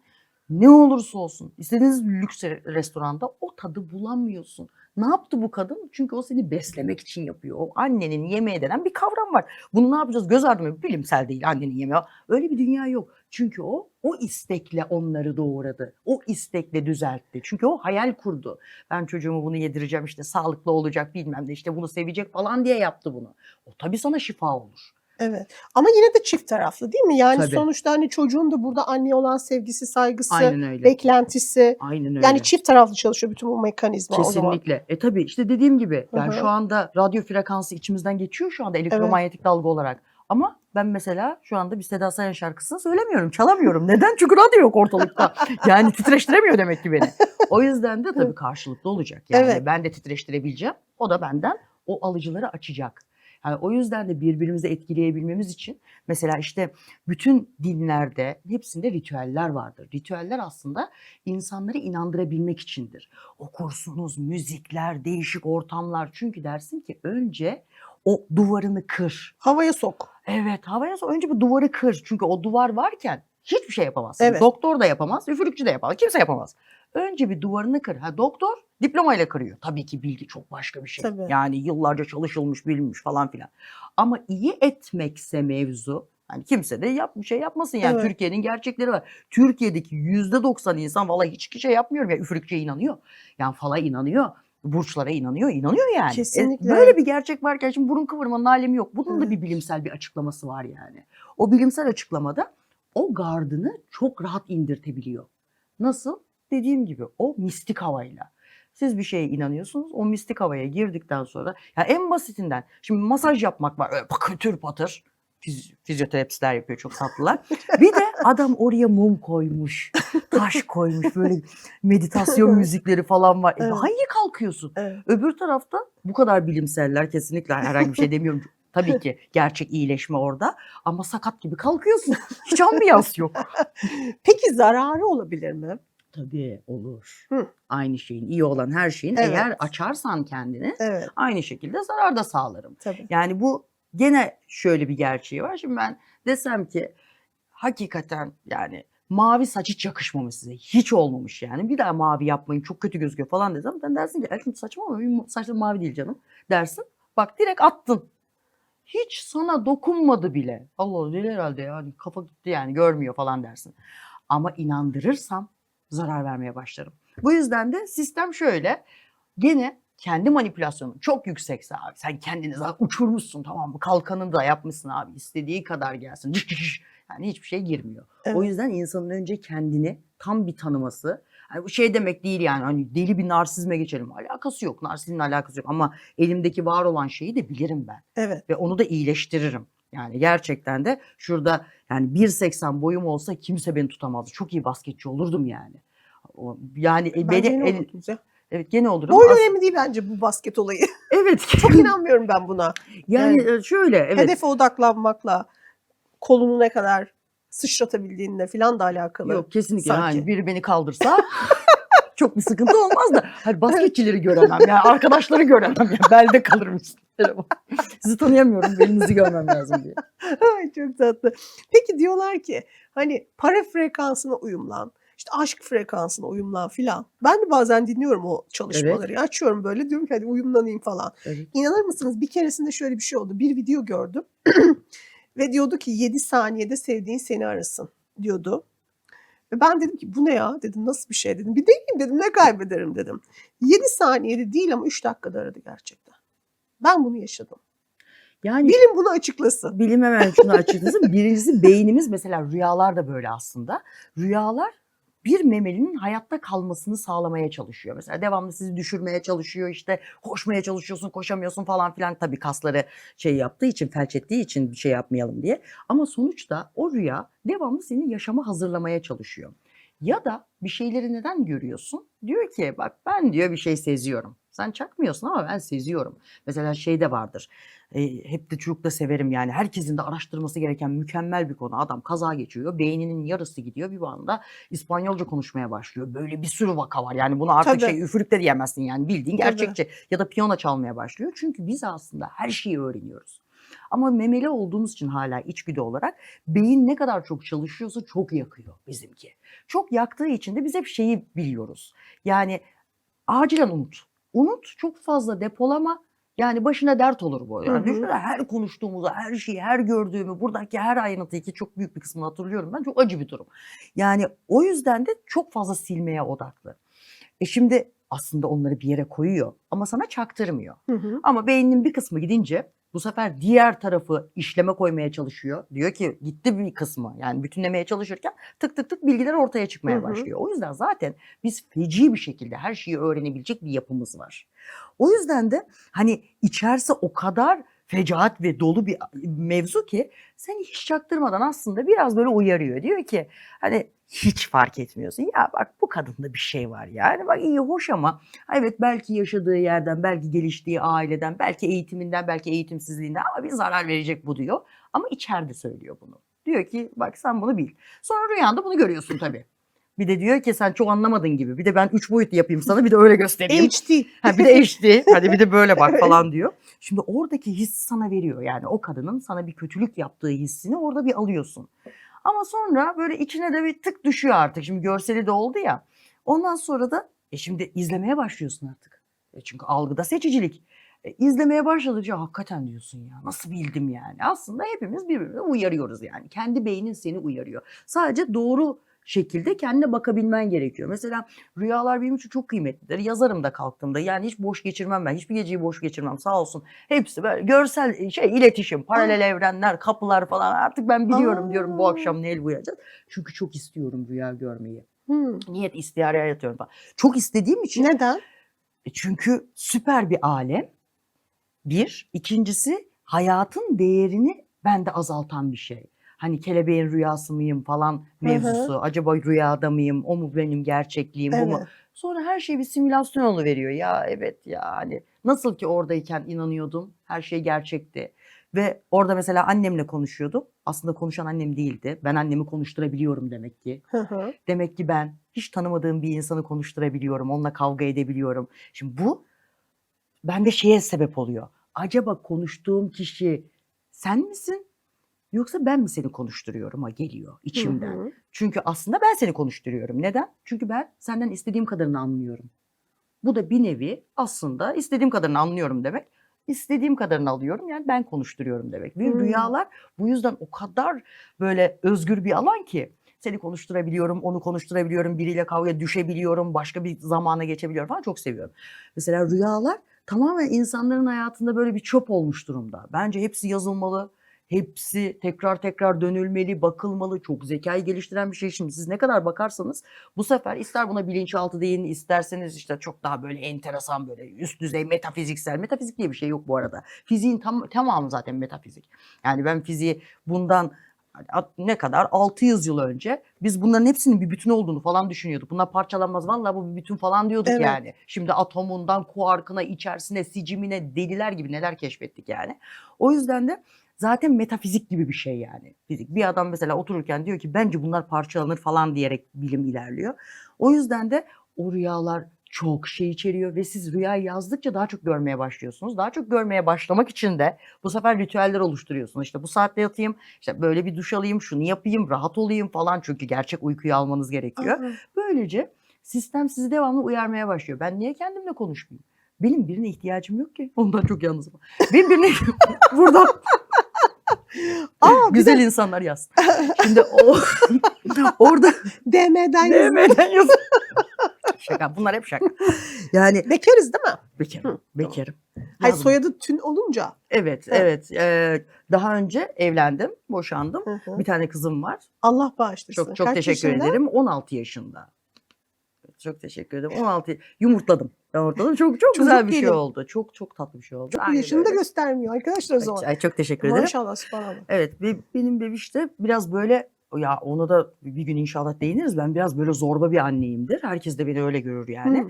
Zorba bir anneyim derken yani şu anda mesela hayatımdaki en iyi arkadaşımı doğurdum ben. Süper oldu. Bir de tabii frekanslar da uyuyor. Ne Neden? güzel. Genetik yapıda çok benzer olduğu için hani bir şey söylememize gerek kalmıyor. İkimiz de çarpı 2'de konuşuyoruz. Hani tamamen çevreye zararız yani. İkimiz konuşuyoruz falan diye böyle. Evet, biz bu videoyu durdurarak Dur. dinleyeceğiz. -2 çarpı -2 de izleyin. Evet, biraz hızlı, evet, hayat hızlı akıyor falan diye. Evet. Yani o dönemlerde de herkes beni çok eleştiriyordu. Diyorlardı ki ya ama bak sen öğretmensin, yılların eğitimcisisin, yani niye bu kadar her şey sert, kurallı? Şimdi diyorum ki tabii ki kurallı olacak. Neden? Eğer ben çocuğa şunu öğretirsem, lütfen bak, ben dışarı çıkacağım ve sen gazı açacaksın. Tamam mı bebeğim? Hı. Çok güzel bir oyun oynayacağız. Gazı aç. Herkes mutlu mu mutlu. Açıyor musun? Açıyorum. Tamam, açtım. Evet, bekler o orada. Neden? Çünkü ben gazı açıldığında çok güzel bir oyun olacağını inandırdım. Bitti. Hı. Ya şimdi zaten bilgiyi benden alıyor garibim. Gözünü açmış dünyaya ve bir bakıyor, bir tek emme refleksi var falan falan diye geziniyor. Her şeyi benden öğrenecek. Ve ben de şunu mu söyleyeceğim? 2 yaşında ama psikolojisini bozmayayım. Gazı mı açmak istiyorsun? Aç tabii. Böyle bir saçmalık olabilir mi? Hı. Bir anne babanın görevi kesin yargılarda bulunmaktır. O gazı açamazsın. Çek elini. Çünkü orada zehirlenirsin. Ha, çok mu anlatmak istiyorsun? Süper annesin. O zaman bir de yani tirat geç, bir de ondan sonra da anlat, ne kadar güzel. Tebrik ediyorum. Ya da çok üzgünüm ama bir tane küçük böyle geçir. Hayır, onu açamazsın de. Artık nasıl yasaklıyorsan o senin tarzın. Hı hı. Ne de olsa kendin yapmışsın yani. Yani sonuçta hepimiz yedik o küçük Evet, şeyleri. Evet, ama yani o şamarları. kural konulacak. Eğer siz o kuralı, bunu koymayı başaramazsanız küçükten, ocağı açmayacaksın gibi. Ya da buraya hayır, onu oraya vuramazsın. Sen arkadaşına vuramazsın. Kimseye dokunamazsın. Sana izin vermedikten sonra kimse sana dokunamaz. Sen de dokunamazsını gerçek çizgilerle sen koyma. Böyle anneler var ya, anneler babalar çok kızıyorlar bana. Aynen öyle, böyle bıç bıç bıç bıç anne babalar. Yani Evet. çocuklarına kural koymamış. 2 yaşındaki çocuğa evet anneciğim, evet çok haklısın anneciğim falan diyen böyle Evet. saçma sapan. Evin yönetimini çocuğa vermiş. Çocuğa vermiş. Saçma sapan Evet. bir durum oluştuğu için bu sefer de çocuk artık 17 yaşına geldiğinde ya çok ergen. Çok ergen olur tabii. Kural şeyi bilmiyor ki. Hayır demeyi bilmiyor. Çünkü biz çocuklara küçük yaştan itibaren bunun manipülasyonunu yapıyoruz. Diyorum ki ben çok yanlış bir tip olabilirim. Ama sana öğrettiğim her şey çok doğru. Eğer ki doğru bir insan, hani seri katil falan değilsem, izleyenler arasında seri katil yoksa. Eğer ki düzgün bir insansan ve düzgün insan yetiştirmek istiyorsan diyorsun ki bunu işte bu saatte eve gelemezsin. Ben geleceğim. Geleceğim der tabii. Çünkü küçükken de sen bunun aynısına izin verdin. Oraya işemesine izin verdin. Şuna izin verdin. Bunu yalamasına izin verdin. Bunu vurmasına izin verdin. Artık öyle bir mentali yok. O yüzden aslan gibi ergenlik çekeceksiniz. Yani ben yıllardır hep söylüyorum, yani 10.000 öğrenci geçmiş benim elimden. Yıllardır bu işi yapıyorum. Eğitimcilik yapıyorum. En başından itibaren eğitimcilik yapıyorum. Okullar, kurslar falan filan. Çok öğrenci gördüm. Çok diploma imza attım. Ve ben hala hep aynı şeyi savunuyorum. Ben çok düzgün yetiştirilmiş, sert kuralların içinde yetişmiş çocuklarda Hep başarı gördüm, hep saygı gördüm, hep çok düzgün çocuklar gördüm. Çünkü diyor ki evet tabii ki kitap okumak bir çocuğa zevkli gelir mi? Yani orada debelenmek, kundemelenmek varken, saçma sapan bir şey yapmak varken ama diyorsun ki öğrenmek acılı bir süreçtir. Ama öğrendikten sonra işler çok güzel. Yemek yapmayı öğrenmek çok acılı bir süreç. Eller yanacak, o soyarken parmaklar kesilecek ama çok iyi yaptığında karşıyı deli gibi mutlu edecek bir şey. Yani bunu yapmadan, o eli yakmadan yapamazsın ki. Tabii ki canın acıyacak diye öğrenmesi gerekiyor. Öyle çocuklarda hiç ergenlik görmedim ben. Ama nerede ağlayan aile var? Çok ergen bir şeyden bahsetmiyorum. Tabii ki çocukların hormonal yapıları belli bir süre kendi kişiliklerini bulmak için hani 2-3 tane şeyden bahsetmiyorum. Yani sen de bunu yanlış biliyorsundan bahsetmiyorum. Hiç laftan sözden anlamayan çocuktan Hı bahsediyorum. hı. Okula gelmek istemiyor ya. Okula gelmek istememek pardon ne demek? Yani diyor ki gelmek istemiyorum. Ailesini arıyoruz. Diyor ki ben uyandıramıyorum. Hadi ya. Ay ne kadar güzel. Sen uyan ben geleyim yanına. Yani bir çocuk öğrenmekten nasıl vazgeçmiş olabilir? Bunların hepsi anne babaların saçma manipülasyonları tamamen kaldırıp çocuğa böyle hiçbir şey öğretmeden bence sen daha iyi biliyorsun. Hadi sen beni manipüle et demişler. Zaten onlar da çocuk. Evet. Yani mesela Veli'ye bakıyorum o da 3 yaşında. Şöyle bir ki özel okulcuyum ben ki özel okullardan nefret ediyorum. Yani böyle bir saçmalık olabilir mi? Siz yeni kayıt almak için ya da kaydını çocuğun yenileyebilmek için bir sene sonra devam ettirebilmek için ticari hayatınıza şuna bakıyorsunuz. 50 veriyorsunuz. Neden? Çünkü diyorsunuz ki çalışan insanla çalışmayan insan arasında fark olmuyor değil mi yani? Çünkü bu çocuk çok emek verdi. Seninle aynı olmamalı diyorsun. Ya diyor burada notları çok düşük yapıyorlar. Çocuk eve gidiyor diyor ki ben bundan hiç memnun değilim seneye yokum diyor. Biz ne yapıyoruz? 100 veriyoruz. Kıyamam diyor. Böyle bir eğitim, böyle bir gelişim olabilir mi? Bu Gerçekten sefer buna döndü değil mi? tabii Evet. öğrenmiyor. Ama diyorsun ki gitme. Nasıl gitmeyecek bu çocuk? Ya da işte ilkokul öğrencisi. Tabii bizim hepimizin elleri ağrıyordu. Çizgi çizgi bir de yan çizgi. Bir de annem onları siliyordu. Bu olmamış falan diye. Ben tam böyle annem de obsesif. 45 dereceyle falan çizmeye çalışıyoruz. Bu bir gururdu yani. Eller yorulur orada uyur. Şimdi çok ödev verin.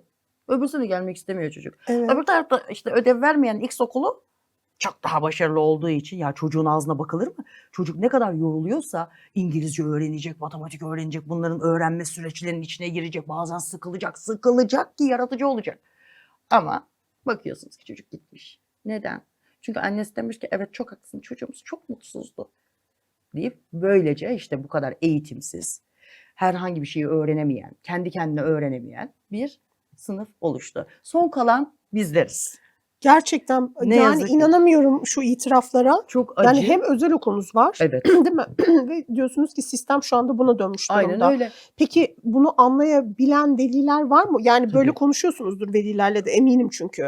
Çok yani Ne şöyledir. yapacağız hocam diye size geldi bir veli. Evet. Hani bizim çocuk okula Çek gelmek ellerini istemiyor. falan diyorum yani bir öncelikle bir çek Hı hı. ellerini bir çekil falan diyorum. Ama gerçeği şöyle zaten ya o kadar garip bir durum ki herhangi bir sorunu olmayan veli zaten bu sınırları koyabilmiş veli. Zaten onun çocuğu da sorunsuz. Hı. Sınırları koymayan da sorun var. O sorunu çözmek için sınır koy diye söylüyorsun. O zaten sınır koymadığı için sorun var. Evet. Yani o kadar güzel paradoksal bir şey geliştirmişler ki Evet. yani ekonomiye can veriyorlar. Yani o ona bir şey demiyor Evet, çocuğuna. Sert evet. çıkmıyor. Sert çıkmadıkça çocuk istediğini yapıyor. İstediğini yapması için ne yapması lazım? Daha şımarık bırakılacağı ortamlar lazım. Bunlar için özel kurumlar var. O özel kurumlara gönderip tabii ki bak bütün şöyle söyleyeyim. Türkiye'deki özel okul sahiplerinin çok büyük bir kısmını da tanıyorum. Hepsi de yani çoğu da arkadaşım falan. Hepsine çok saygı duyuyorum. Çünkü yani düşünebiliyor musun? Nargileci de açabilirdik. Yani gittik ne yaptık? İnsan gibi. Yani insanların eğitimine adadık Evet, kendimizi. tabii ben de yaşam koçu olabilirdim. Bak psikoloji okuyorum. Aynen öyle Evet, gidip evet. bunun belgesini alıp bütün onca kitabı oku, Evet. Deli'nin yazdıklarını, Freud'u oku, bitir, Junk'ın bilmem nesini yani bir sürü iş. Şimdi emek vermişiz, kitaplıklar yapmışız, sıralar öğretmenlere can vermişiz falan filan bir sürü iş yapmışız. Çok kıymetliyiz aslında bakarsınız ama herkes beni destekleyecektir. Kaç özel okul varsa ve sahibi varsa, öğretmeni de varsa. Ama delirttiniz yani gerçekten böyle bir saçmalık olur mu? Yani benim çocuk okulda mutsuz. Mutsuz mu? Pardon, öğreniyor olabilir mi? Tabii ki öğrenmek Evet. zor bir durum. Evet. Yani sindirim bile zor. Yani deli gibi yemek yiyorsun, acamıyor kalıyorsun böyle. Yani bir rahatsız oluyorsun. Aslında konuşmamız gereken hani biz şey diyoruz Z kuşağı diyoruz ama aslında Z kuşağının ana babalarını konuşmamız lazım. Aynen öyle. İşte şimdiki bu 20'li aslında şöyle oldu. Mesela Atatürk döneminden sonra Bu işte bizden büyükler, bu 80 yaşındalar Hı falan. hı. Onlara farkındaysanız süper dil biliyorlar okumuş olanlar. Evet. Zaten böyle çok okumamış olanlar da çok bilgili. Yani çünkü devamlı bir şeyler dinlemişler, dedeler, anneanneler anlatmış falan. Evet. Okumuş olanlar da 4 dil biliyor. Çünkü o dönem evet batılılaşma ve bilimi anlama Hı hı. hevesiyle eğitim sistemi dil üzerine kurulmuş. Şimdi dil öğrenmek tamamen fonksiyonel bir şey olduğu için zekayı çok geliştirir. Çok zeki Hı insanlardı. hı. Bizim dönem mühendisliğin yeni yeni başladığı bir sistemde bu sefer bizi çok matematikçi yaptılar. Hani Hımm. matematik öğren. Bizim için matematik o kadar kıymetli bir şey ki yani matematik Evet. bilmiyorsan bittin demektir gibi bir şeydi Evet. yani. O yüzden bizde de zoraki ya da isteyerek ama hepimizin bir matematik bilgisi var. Ben şimdi kime baksam herkes oran orantıyı biliyor, çarpma bölme kafalardan falan. Şimdi yeni nesil sıfır sıfır maşallahları var. Toplama Herkes çıkarma yok. Yok şöyle, herkes evinde sadece şunu denesin çocuğuna. İşte 5 yumurta bu kadarsa 8 yumurta ne kadarı bilebilen bir çocuk şu anda bizim için üstün bir çocuk. Şaka yapmıyorum yani. O yüzden parası olarak bu çocuklar hiçbir şey beklemiyoruz yani. Şimdi yazarlar altına hocam sadece bu mu gerçek? Canım bu gerçek değil de yani bu kadar fonksiyonu da bilsin yani çocuk bir Evet. şeyi bölmeyi para alıp verecek bu çocuk Tabii ki yani. herhâlde. Yani 10 bin ile 100 bin arasındaki hani farkı birazcık kafasında bir canlandırabilmeli. Evet. Hani hep bunu anlatıyorum biraz da kızıyorlar bana. Geziye götürüyoruz bazen çocukları. İşte yurt dışı gezisinde gördüm ben bunu. Yani çocuklar 60 çarpanını bilmiyormuş. Diyorum ki bak bizde diyorum bak burada bir yazıyor ya diyorum. Bu diyorum 60'la çarp. Çarp bakayım 60 lira. Yani mesela biraz önce bir suya işte 2 sterlin verdi. Yani 120 lira verdi. Hı Bunu hı. anladık mı? Sence normal bir şey mi falan diye böyle bakıyor. Yani canım bunu da bilsin çocuk. Bu tarlalar satılacak. Bu evler gitti. Yani bir sonraki nesle çok bir Hı. şey kalmayabilir. O yüzden bu yeni doğanlarda ne yazık ki tablette bir şeyle bildikleri için ben sadece tek bir şey manipüle etmek istiyorum. Burada tamamen bütün titreşimleri Hı böyle hı. kendime toplayıp yeni yetişen ergen olsun, işte 20 yaşlarında olsun, 2 yaşında olsun. Lütfen bütün çocuklara sadece tek bir şeyin gerçekliğini, bilginin ne kadar kıymetli, öğrenmenin ne kadar kıymetli bir şey olduğunu, biri sana bir şey anlatıyorsa onu aslan gibi dinlemen gerektiğini not alacaksın, okula gideceksin. Kaç yaşında mesela örnek alacak diyecek ki ya merak etmiş üniversiteye gitmiş tekrar diyecek mesela size örnek alacak. Evet. Yani bunu tekrar kurmamız gerekiyor. Öğretmenleri kötüleyen ya da işte biz burada konuşuyoruz arkasına yazıyor. Ha, he işte bilimsel değil çok da salak demeyen ya ben bir dinleyeyim ya en azından 2 saat konuşmuşumdur bir tane doğru bir şey söylemişimdir yani. Çarpı 2'de izle. Al çarpı 8'de izle yani beni. Evet. O yüzden de öğrenmenin kıymetli olduğunu bilen insanlar yetiştirirlerse kendilerine herkes kendi bacağına sıkıyor. Tabii toplumsal olarak da çok feci bir durumdayız da. Maalesef. Çünkü bilmeyi hep bunu söylüyorum. Çok üzülüyorum. Yani şu lafı duymaktan zaten boğazlayacağım yani onları söylüyorum zaten. Hocam ya sen bu kadar okuyorsun da hani ne olacak? Ne demek ne olacak diyorum ya. Sen şaka mı? Sen şey diyorum kas yapmışsın mesela. Sağlıklı olmak için kas yapıyorsun. Ne yapacaksın? Piramit mi kuracaksın bu kasla? Saçma sapan dümdüz yolda şeyde koşu bandında bir yere ulaşmadan yürüyorsun yani. Neden? Kas yapmak için. Ben 2 matematik öğrenmişim. Cin gibi olmak için. Sence çok mu suç? Çok doğru. Hiçbir yere ulaşmadan. Evet. Evet, bu benim ne işime yarayacak? Bir de onlara da hasta oluyorum. Diyorum ha satranç turnuvaları var. Zaten şu anda Haçlı ordusuyla savaşa gideceğiz. Vezir orada mı burada mı falan diye. Bu sadece bir zeka geliştirme sistemi. Yani matematik de öyle, fen de öyle, şu muhabbetler de öyle. Sadece bu yapıyı geliştirmeye çalışıyoruz. Çünkü seviyoruz aslında. İçgüdüsel meraklıyız. Daha zeki, daha akıllı, daha çok bilmeyi çok seviyoruz yani. O yüzden yeni nesile öğretilebilecek tek şey var. O da şu. Video açın. Hakikaten çocuğa video açın ve şunu söyleyin. Kaç dakika ama bu ders videosu olabilir. TEDx konuşması olabilir. Sizin bir programınız olabilir. Sadece şunu istiyorum. Diyorum ki çarpı 2'de çarpı 0,75'te. Beni alakadar etmez. Bir saat sonra bununla ilgili muhabbet edelim seninle. Diyebil çocuğuna. Otursun, dinlesin ve sana bir yorum yapabilsin. Ve desin ki bir şey öğrendim. Ne diyecek çocuk biliyor musun? Ya bu boş konuşuyordu bunu. Bak yok ya öğrenmeyi kapat. Nereden öğreneceksin? Yani gidip de Einstein'ı topraktan çıkaracak halimiz yok. Tabii kitabından öğreneceksin, anlatandan öğreneceksin. O yüzden çok dertliyim bu konuda. Lütfen ben çok üzülüyorum. Özellikle bu coğrafyadaki çocuk için. Çin böyle değil. Çin'de öf yani Japonya'da falan çocuklar zaten hani şey bilmiyorlar. Yok TikTok'tur bilmem ne falan filan bunlar yok zaten onların kafalarında. Yasaklanmış Yasak. galiba evet. Bir de şey yok. Çin'in bütün yapısının içinde kendilerine özel app'leri var ama bizimkileri kullanamıyorlar yani Evet. Instagram falan. O yüzden de çocukları belki görmüşsünüzdür. Böyle bu kadar kitaplar. Evet, evet. Devamlı ders çalışıyorlar. Şimdi diyor ki çocuğun psikolojisi bozulur bilmem. Ya kafası çalışan herhangi birinin ben daha kötü olduğunu görmedim. Bunu da iddia ediyorum. Zeka yükseldikçe insanlığı koruyorsun. Doğayı koruyorsun. Yani ben şimdi diyorum ki mesela burada gül gibi bir şey var. Şimdi giderken mesela bunu attım kırdım. Dersin ki herhalde maymun Elçin. Ya niye kırdın ki bunu, gül gibi işe yarıyordu yani. Şimdi belli bir Evet. zekanın üstü bunu kırar mı? Yani yapay zeka bile bak ne kadar minnoş. Hayır diyor, sen ne kadar iyi kalpli bir insansın. Bence öyle düşünmemelisin. Mesela şey diyorsun, benim arkadaşım şerefsiz bence falan diyorsun. Diyor ki, bence öyle söylememeliyiz. Onun yetiştiği yerler. Bak yapay zeka daha üstün bir sayısal deha sana ne kadar mantıksal bir şey söylüyor. Küfrediyorsun mesela, seni dövmeye gelmiyor. Hadi bakayım şimdi yakıyorum seni. Şarja tak. Evet. Öyle bir şey yok. Evet, evet. Çünkü yüksek zeka iyiliği barındırıyor yani. Evet, evet. Peki bir de şiddet toplumu olduk yani. Suça Evet. sürüklenen çocuk diye bir kavram girdi aslında hayatımızın içine. Şimdi ben konuşmalarınızdan böyle düşünüyorum. Diyorum ki ben yerinde olsam ne yapardım acaba?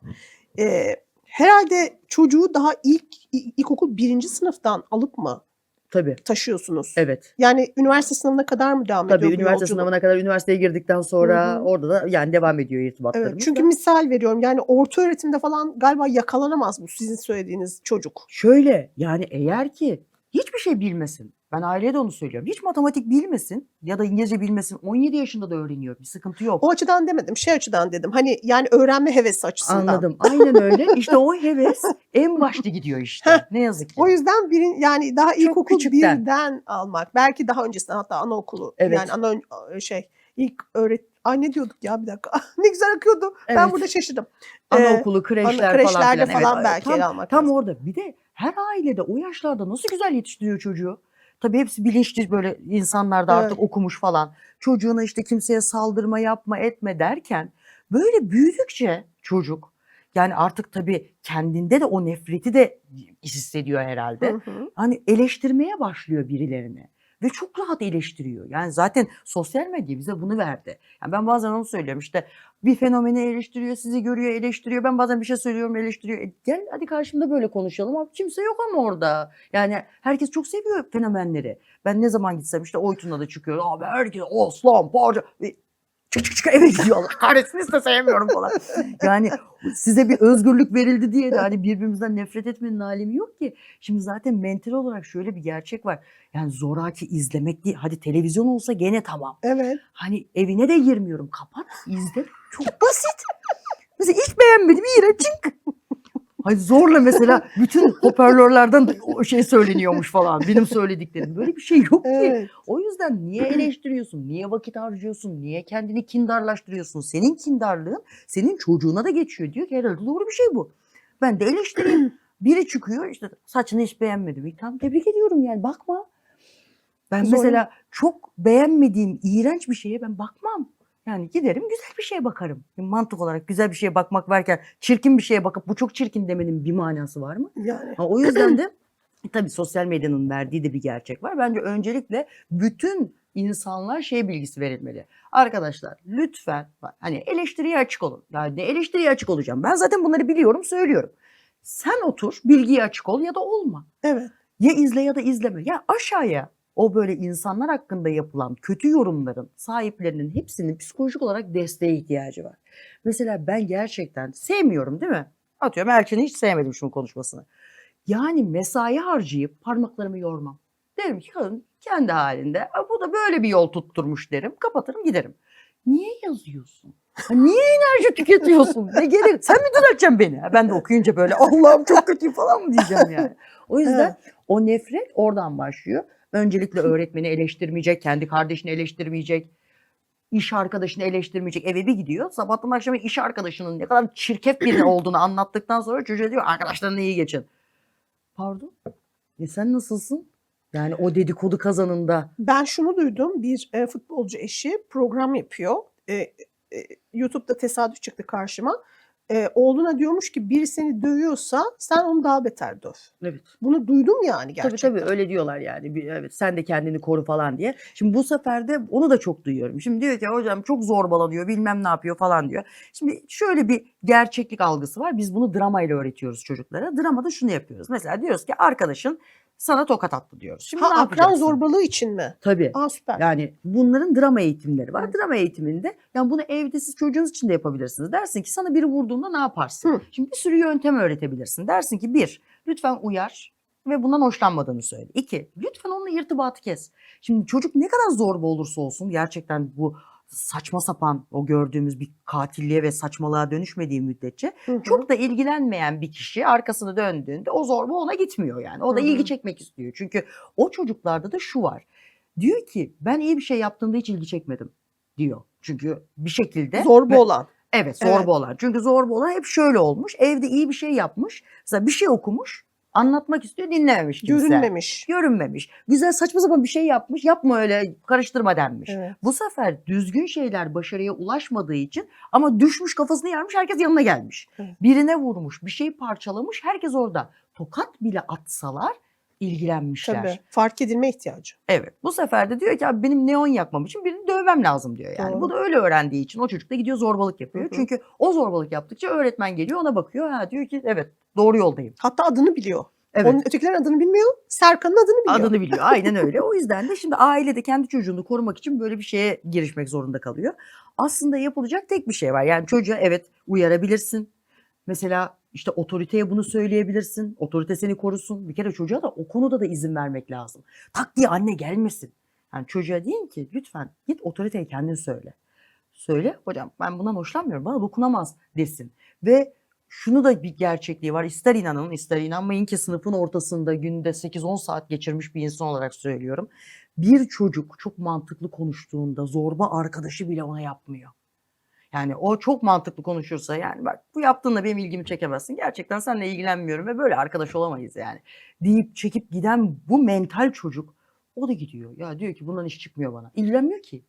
Ama o vuruyor, o da vuruyor. Oh diyor ya buldum. Frekansları tutturduk, rezonanstayız. Oo. İkisi birbirine. Hı hı. Çok tebrik ediyorum. Futbolcu annesi de aynen devam etsin öyle. O ona vuruyor, ona vuruyor diye. Yarın gelecek, ona da vuracak. Evet. Etrafa da vuracak, zarar verecek. Çünkü zarar vermek artık demek ki üstünlük göstergesi. Ne diyor? Benim çocuğum diğerini dövebiliyorsa daha üstün. Bu ne demek? Yarın diyecek ki ben senin paranı çalabiliyorsam daha üstünüm. Ben uyanıklık yapabiliyorsam daha üstünüm. Hı hı. Sen o üstünlük kavramını yanlış bir yerde kurdun. İşte en başta konuştuğumuz üstünlük kavramını bilgi üstünlüğüyle kurarsan çocuk zaten böyle şeyler yapmıyor. Evet. Yani ben eve gitseydim de hani anne ben bir arkadaşıma vurdum falan desem ya annem zaten suratıma 3 gün bakmaz. Yani der ki bir dakika ya bizim bilgi hani hanginiz daha çok biliyor diye bakarken vurmak pardon of gitmiş bizim çocuk çok düşük deyip bir aslında kendi içinde zorbalıyorsunuz çocuğu. Evet. Ve bunun ne kadar saçma bir şey olduğunu öğretiyorsunuz. Ya da aferin aynen öyle yürüyorsun işte çeteler oluşuyor. Ve saçma Anneniz sapan öğretmen bu tipler. arada. Hayır değil annem ev hanımı. Bakın arkadaşlar ya özellikle sordum çünkü şey diye düşünebilirler hani bu kadar bilinçli bir anne yani sonuçta annelikten kaynaklanıyor aslında bu Evet. bilgelik. Yani Yani- annelik çocuğunu sevmekten kaynaklanıyor. Tabii. Çünkü biraz ileri görüşlü. Evet. Yani diyor ki başıma bela olmasın. Aslında kesinlikle hı. mesela ben çocuğuma nasıl davrandığımla ilgili gerçeği konuşursam aynaya hani kendi çıkarlarım. Yani yarın başıma bela olmasın. Çok açıkça söylüyorum. Evet. Çünkü çok üzülürüm. Yani bunu nasıl yaptım diye Hı çok hı. üzülürüm. O yüzden de yaptığım davranışta diyorum ki yarın bana gelecek bu. Şimdi annemin de düşündüğü neymiş? O hayalini kurduğu gerçek. Hani çok düzgün, kimseye böyle musallat olmayan, düzgün, parasını kazanabilen, yapabilen, düzgün bir hayatı olan ve insanların evet ya bak bu bana çok iyi bir şey verdi. Yani bir hastalığımı iyileştirdi ya da işte bak çocuğum buraya geldi bunun sayesinde dediğinde gururlanan bir yapı çizmiş kafasında. Hı Hep hı. gururlanmak istemiş. Bu sefer de bir çocukla gurur duymak istiyorsan o çocuğa diyeceksin ki hay bilgi çok kıymetli bir şey. 1, saçmalık yapma. 2, saçmalık yaparsan gözümde yoksun. 3.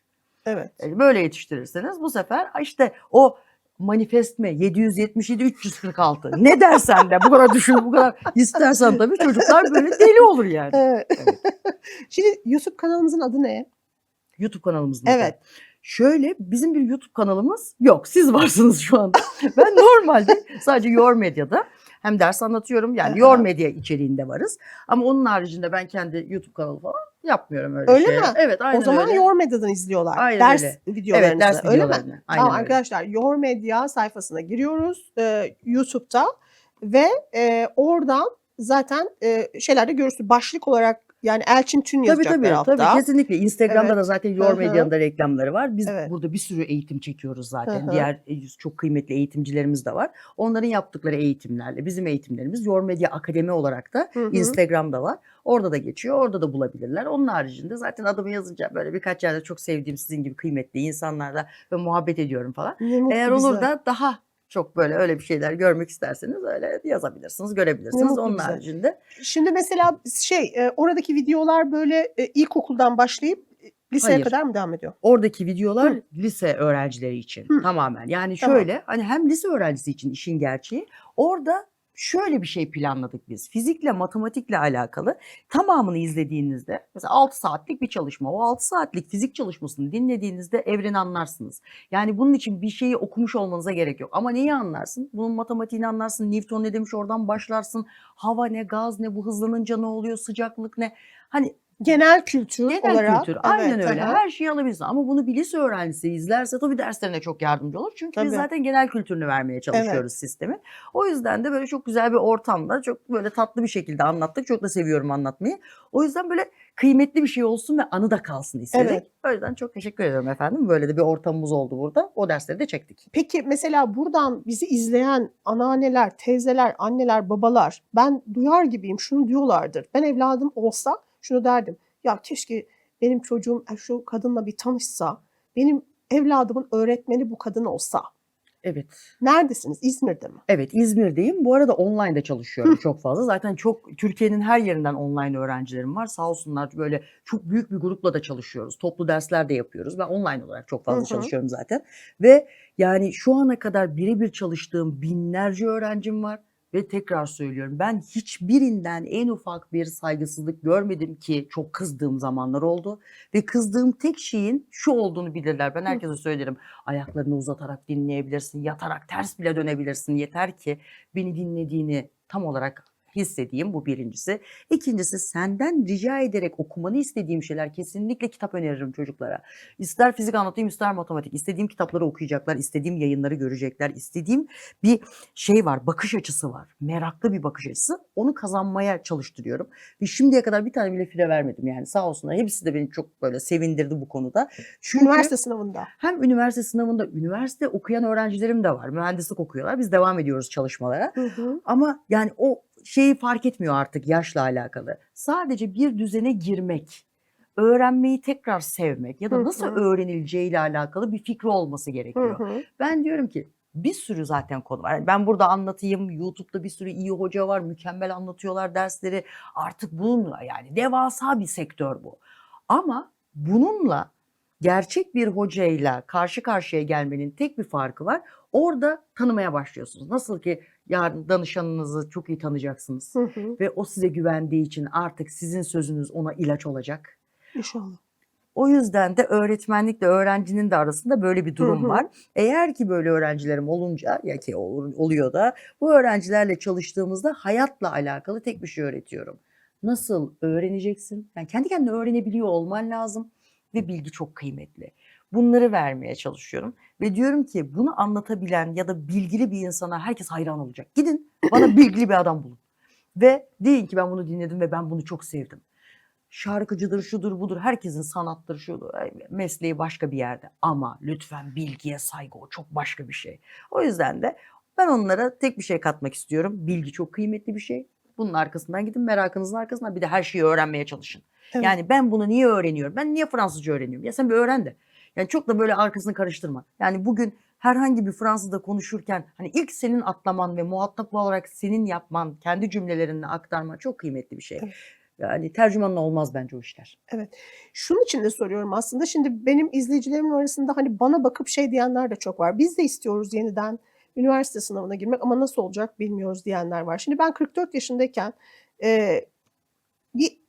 bir meyve ismi sitesi var. Şimdi söylemeyeyim buradan. Bilmem ne.com.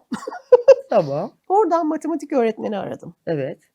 Matematik bilgilerimi canlandırabilmek için. Dedim ki tekrardan YKS'ye gireyim falan. Ve dedim ki bana tahammül edebilecek, yeniden öğrenme sürecimde benimle yol alabilecek, ondan sonra tahammülkar bir matematik öğretmeni arıyorum dedim. Oraya yazdım. Hemen tam yarı yaşımda 22 yaşında bir kız yazdı bana. Tam Mardin'den. Dedi ki ben TÜBİTAK ikincisiyim. Cümleleriniz çok hoşuma gitti. Dedim ki tam benim öğrencim olacak bu kadın dedim dedi ve biz onunla online çalışmaya başladık. İnanılmazdı. Bana kitaplar önerdi. Ve sonuçta matematik netlerimi ona borçluyum. Yani öyle söyleyeyim. Çünkü bu bilgilerin hatırlanması lazım yani neticede. Şimdi eğer bunu yeniden yapmak isteyenler varsa yaşım kaç demeyin. Bakın arkadaşlar öğrenmenin yaşı yok, bilginin yaşı yok. Ayağımıza gelmiş, hizmet ayağımıza gelmiş. Madem böyle bir şey var ki ben şu anda düşünüyorum ya acaba bir de tıp mı okusam? Hemen çalışmalara başlıyoruz. Evet.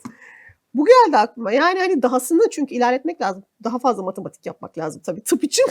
Yok şey yapabilirsin ama yani yüksek lisans olarak ALES'ten devam edip bununla alakalı mesela neuroscience okuyabilirsin ki çok seversin kesinlikle. Evet. Yani tamamen zihnin haritasını Evet. çıkartıp Evet. bilimselle birleştirip falan çok da güzel olur. Evet. Annemin rahatsızlığından sonra zaten böyle bir karara evrildi. Yani klinik psikoloji yüksek lisansı değil de nörobilim yüksek lisansına mı acaba doğru ilerlesem diye. Ama öğrenmenin yaşı yok. Dediğim gibi yani hani neticede yine yani şu yaşta bile integralleri onları bunları bilmenin zevki eminim çok daha başka ufuklar açacaktır hepimize. Eğer ki sadece çocuğunuz için değil kendiniz için de yaşınız kaç olursa olsun arkadaşlar eğer ulaşmak istiyorsanız bakın diyor ki bazı çalışmalar yapıyorum online'da neticede böyle bir çoğunluk oluşursa ben eminim ki sizler için de bir sınıf açacaktır. Kesinlikle. Elçin Hanım. Evet sıfırdan İleri yaş. sıfırdan matematik şeklinde. Neden Tabii, olmasın? yani şöyle bir durumu var. Bizim yaşımızdaki insanların öğrenebilme kabiliyeti çok yüksek. Kesinlikle. Sakın o böyle çok yanlış anlatıldı bize. Hani gençken Evet. her şeyi sömürüyorsun. Hayır. Gençken Evet. çok boş alan olduğu için Evet. çabuk giriyor ama daha belli bir tecrübeden sonra da nasıl öğreneceğimizi o kadar hızlı bir şekilde çakıyoruz ki Kesinlikle. bir seferde hemen algılıyoruz. Evet. O yüzden bizim bir şeylere tahammül seviyemiz çok daha yüksek. Daha çok oturabiliyoruz, daha çok odaklanabiliyoruz. Şimdi artık çocuk öyle değil ki tamam genç öğreniyor Tabii. ama böyle oradan buradan kafasında hayaller. Bizde hayal mi kalmış? Bir şey anlatılıyorsa adam akıllı öğreniyoruz. Kesinlikle, kesin çok daha keyifli oluyor. Biz 40 yaş üstü birkaç kişiyiz sınıfta. Ben çok şanslıyım. Benim sınıfımda en az 5-6 kişi var 40 yaş üstü. Ve biz gerçekten böyle en önde oturuyoruz arkadaşlar sürekli. Evet. Erkenden gidiyoruz o önleri kapabilmek için. Zaten takipçilerim de biliyorlar aslında o serüveni 4 senedir. Ve sanki sanırsınız ki Maksim'de İbrahim Tatlıses'i dinlemeye gitmişiz. İşte görüyorsunuz ne kadar güzel bir şey. Çok doğru bir yerdesiniz. Evet. Dolayısıyla çok keyifli. Ben eminim nereden başlayacağını bilemeyen bir sürü insan var benim seyirciler arasında. Yani hani biz de yapmak istiyoruz, biz de etmek istiyoruz ama nereden başlayacağımızı bilemiyoruz diyen arkadaşlar. Bu videonun altına lütfen fikirlerinizi yazın, isteklerinizi, hayallerinizi yazın. Oradan bizi takip edelim. Ne var ne yok orada. Ne oluşturabiliriz diye. Belki sizin hiç aklınızda yoktu. Belki yaş olarak, Gerçekten. yaş aralığı olarak. Hiç aklımda ama çok güzel, çok eğleniriz. Yani örnekler falan uçuşur yani. Yani Şimdi tabii aynen. ergene belli bir yere kadar gelebiliyorum. Evet. Bir de hepsine çalışmam gerekiyor. Şimdi yeni nesil artık şarkıcıları, K-pop'lar bilmem neler bir de onları öğrenmek zorunda kalıyorum. Şimdi aynı yaş grubu olursa Evet. of Değil mi? havada çok hızlı olur. Muhteşem olur Tabii gerçekten. canım ham çökelekten girerim. Şimdi diyorum çocuğu anlamıyor böyle. Bakıyor bana. Çünkü o yok. Evet gerçekten kısır günü kıvamında Evet, matematik öğrenmeye matematik ne öğrenmek. dersiniz yani? Evet ya, bence de harika olabilir gerçekten. Böyle bir fikir geldi aklıma. Vallahi Size çok, de sormadım ama çok da tatlı olmuş. Vallahi çok güzel oldu işte. Yani. Böyle. ne güzel. İnşallah Büyütüyoruz. yani zaten akademi çatısı altında da bunu oluşturmak çok kolay. Yani online yapabiliriz bunu, yapılandırabiliriz arkadaşlar. Bir sürü eğitime katılıyorlar. Numerolojiydi, oydu buydu, astrolojiydi falan filan. Ne Kesinlikle. olacak? Sonuçta bir gün tarih belirleyeceğiz ve o günde matematik öğrenmeye geleceğiz arkadaşlar. Yani Evet. dahası ne olsun? Matematik çok güzel. öğrenilebilir, fenle alakalı, fizikle, kimyayla alakalı konuşulabilir, kesinlikle fütüristik konuşulabilir. Yani gelecekle alakalı ne oluyor, Evet. insan 5.0 ne, Evet. yani nereye doğru gidiyoruz da konuşulabilir. Dil Evet. öğretilebilir, dil öğrenmek de çok kolay bir şey yani. Evet. Doğru yönergelere vererek. Diyorum ya aslında en başa dönüyorum, tutarlılığı koruyayım. En başa dönersem mevzu tamamen manipülasyon. Yani doğru bir şekilde manipüle edebilirsem evet. İyileştiririm dersem olur. Ya da işte öğrenmeyi öğretirim dersem olur. Ama sadece o inancı katabilmem gerekiyor. Ondan sonra zaten bizim işimiz değil. Onu insan kendi başına götürebiliyor zaten. Evet harika. Şimdi kaç tane yapabiliyoruz? Kaç sınıf açabiliyoruz? Onu da hemen söyleyeyim. Matematik, fizik. Matematik, fizik ve kuantumla alakalı tamamen evet sınıf açabiliriz. Yani kuantumu çok fiziksel bir şekilde anlatabiliriz. Hı hı. Bununla ilgili konuşabiliriz ama biraz bilimsel olarak Evet, konuşuruz. bilimsel kuantum Evet. diyelim ki ona hani şey olmasın, böyle ayrışsın Ay, en azından. bunlarla ilgili öncelikle Bizim bu arada Serpil Ciritçi hocamız var. Sizin Hımm. tanışmanızı isterim bir gün. Çok severim kendisini. Yani gerçekten hani kuantumla alakalı o kadar çok kitap okumuş etmiş ki yani hakikaten çok ileri seviyede yani bir insan. Bir de böyle hani sizin bu anlattığınız şeyi hemhal etmiş yani kendine. Onun duruşuyla şuradan içeri girsin mesela direkt şeyiniz değişiyor hani buradaki orayı bir alan değişiyor. herkesi Evet, titreştirdi. buradan sevgiler Serpil Ciritçi'ye de gerçekten onun yeri apayrı yani her zaman söylüyorum. Yani kuantum fizikçi değil ama şey diyelim fahri fizikçi. Fahri fizik. O direkt içselleştirmiş diyorum ya, o İçselleştirmiş, kadim evet. bilgi olarak Evet. içselleştirmiş, Bizi mükemmel. çok yani emeği bizlerde çok fazla. O sebeple onu da böyle anmak istedim burada. Bilimsel kuantum dedik, bir de dil dediniz. Evet, aynen öyle. İngilizce. İngilizce, Fransızca, Almanca, İtalyanca ben şunu öğretiyorum. Sizde hepsi var mı? Bende hepsi yok. Ben İngilizce biliyorum çok iyi seviyede ama ben şunu biliyorum. Ben herhangi bir insana İtalyanca öğretebilirim. Çünkü kendi kendine onun belli aşamaları var. O Hı. aşamaları geçip ödevlendirme sistemiyle derim ki düzgün ödev yapacaksa, yani her gün 2,5 saatini ayıracaksa ben bunu nasıl öğreteceğini öğretebilirim. Zaten mevzu bu. Artık ChatGPT'si var, interneti var, şu var, bu var ama o kadar dağınık ki bilgi. Evet. Diyor ki hangi yönergeyle yapacağım? Ben size yönergeyi vereyim, her şeyi öğrenebilirsiniz. Neyi merak ediyorsan. Yani ben biyolojide anlatabilirim, çok da seviyorum biyolojiyi, kimyayı da çok seviyorum, organiği de çok seviyorum ama bunların hepsini yani sadece okulda öğrenemezsiniz ki hepsini daha sonrasında öğrendim. Hı hı. Ama çünkü bir şeyi öğrenmeyi o kadar iyi biliyorum. Şöyle söyleyeyim. Öğrencilerin mesela Fransızca sınavı var. Bana diyor ki hocam diyor yani hiç anlamıyorum ben bunu. Diyorum ki bana bir gün ver, bir günde öğrenirim ben bunu. Ben bunu öğreniyorum. Sonra diyorum ki bak sistem buymuş. Böyle git. Sistem Çünkü oluşturuyorsunuz. tabii Evet. çünkü her şey bir fonksiyon. Yani onun da bir gramer yapısı var Evet. ve eğer ki nasıl öğreteceğimi doğru komutları verirsem Hı hı. bütün kelimeleri bir anda ezberleyemem ama sistematiği çıkartabilirim. Sistematiği çıkarttığınız anda bir şeyi anlamlandırdığınız anda size kolay gelir. Olay çok basittir. Ben derim ki çok böyle minimal derim işte bir dikdörtgen çiziyorum. İşte dikdörtgenin alanının ne demek olduğunu, nasıl hesaplanacağını ben bunu anlamlandırdığımda sonra geometri anlamlanır. Artık üçgende anlamlıdır, Hı hı. çizgilerde anlamlıdır ama önce ne yaptığımı tam olarak oturtmam gerekiyor. O yüzden öğretmenliğin temelinde gerçekten nasıl öğreneceğini öğretmek vardır. Yoksa her şeyi öğretemem ki. Kendime de öğretemem yani. Ben sadece nasıl öğrenileceğini biliyorum. Hı Ya da hı. birinden bir şeyi nasıl almayı biliyorum. Ne biliyorsanız ben mesela karşımda sizi gördüm, oturduk. Ben size danışan olarak geldim. O kadar çok soru sorarım ki. Her şeyi öğrenmek isterim sizle ilgili. Buradan sömürürüm ve giderim. Derim ki oh tamam rahatladım. İşte bir insana bir şeyi nasıl sömüreceğini bilgi olarak onu öğretirim. Muhteşem gerçekten. Valla kadınlar matinesi yapacağımızın matematik matinesi, fizik Çok bilimsel. matinesi, Aynen öyle. Çok bilimsel dil konuşalım. matinesi. Çocuklarımızı konuşalım, ne yapabileceğimizi Evet. konuşalım, drama eğitimini konuşalım, yeni tür eğitimleri konuşalım. Evet. Bir şeyi nasıl öğrenebiliriz? Ya bu çocuk işte internette çok geziniyor. Bunun bağımlılığını nasıl çözebiliriz?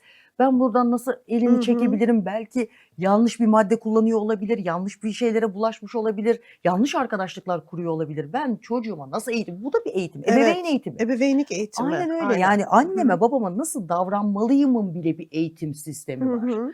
O yüzden bunların hepsini nasıl öğrenebileceğini, dediğim gibi bu üniversiteye giderek de öğrenebilirsiniz. Hı hı. İmkanın yoktur, üniversiteye gidemezsin ama bilgi artık sınırsız ama doğru yere nasıl bakacağını önce öğretmek gerekiyor. Evet. Nasıl öğreneceksin? Bunu öğretirseniz bundan sonra yemek yapmayı da hiçbir şey bilmiyorsa Evet.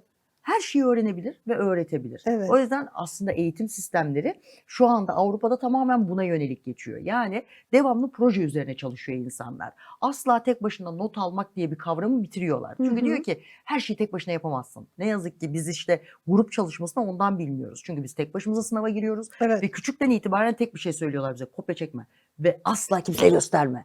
Ve tek başıma bir şeyleri halletmeye çalışmak gibi saçma sapan bir şeyim var. Bu sefer de megaloman saçma bir insan olarak Hı hı. yetişiyoruz. Bunu da biliyorum, bunu da biliyorum falan diye. Aslında yapılması gereken şey proje vermek. Projede insanlara şöyle dağıtıyorsunuz, aktif eğitim denir buna. İşte size ben şu görev veriyorum, çok meraklısın. Çok meraklı olduğun için araştırma görevi senin diyorum. Benim çenem çok çıkıyor. Anlatma görevi, yani araştırdığın şeyi bana anlatıyorsun, anlatma görevini bana veriyorsun. Böyle 6 tane grup, 6 kişiden en az oluşan gruplar oluşturup diyoruz ki beraber çalışacaksınız ve aynı notu alacaksınız. Bu proje sizin. Ama bunu eğlenerek yapmalarını da öğretiyorsunuz. İşte gerçek ilerleme bunu. Yani Avrupa'da böyle ilerleniyor. Evet. Ben işte İngiltere'de Oxford'daki hocalarla tanıştık. Şimdi biz tabii biraz Türk olarak şöyle bir durumumuz olduğu için ya ben onu da yapıyorum. O mu? Onda bizde de o var falan filan diye her şeyi biz yapıyoruz. Adamlara baktık. Adamlar yani fiziğin çok minimal bir kısmını biliyor ama çok iyi biliyor. O arkadaşıyla bütünleşince, öbürküyle bütünleşince bir doku oluşturmuşlar. Tabii. Yani bir karaciğer hücresi olarak hiçbir şey değil. Ama totali harika işler başarıyorlar. Hatta bir organizma olduklarında bir insan oluşturmuşlar. Hı hı. Süper yayınlar ortaya çıkmış, yapmışlar. Yani bunu yapabilmek için demek ki grup olarak çalışmayı öğretmek gerekiyor. Kesinlikle. Bu yüzden de tabii eğitim sistemi ona evrilecek de olacak da bitecek de. Bizim de yapmamız gereken şu anda en kıymetli şey, dediğim gibi bir çocuğa nasıl öğreneceğini öğretmek. Aslında kendimiz için de nasıl öğreneceğim bir şeyleri. Yani bir şeyler öğrenmek zor değil, çok kolay. Gene en başa tekrar dönüyoruz. Yani biri öğrendiyse hepimiz öğreniriz abi. Evet, evet. O zaman bu videonun altına başlıklar açalım, anket açalım. Ve orada mesela şeyi görelim, matematik öğrenmek isteyenler, fizik öğrenmek isteyenler, bilimsel kuantum ve ebeveynlik eğitimi. Oraya arkadaşlar basın, işte o şey gibi, oylama gibi. Biz en azından bir çoğunluğu görelim. Ona göre bir sınıf açıp açmayacağımıza karar verelim. Muhteşem olur ama bu tabii ki yani sizlerin şeyle, yani hani gireceksiniz oraya, basacaksınız. Ben buraya katılmak isterim diye mesela. Online zaten ulaşım çok kolay. Bence çok güzel olur. Toplum parlasın. Evet, kesinlikle Yani. çok parlak insanlarız. Biz toplum olarak parlak insanlarız. Ama tekrar söylüyorum, yani bizim yaş grubu ve bizden bir üsttekilerden ben hala çok umudum var. Kesinlikle. Çünkü artık biz yaşlanmıyoruz da iyi gidiyoruz yani. Kesinlikle. Bize daha bir organ değişimi falan gelirse bir 70-80'imiz daha var yani. Evet. Senemiz daha artı. Evet, bir bu kadar daha gideriz.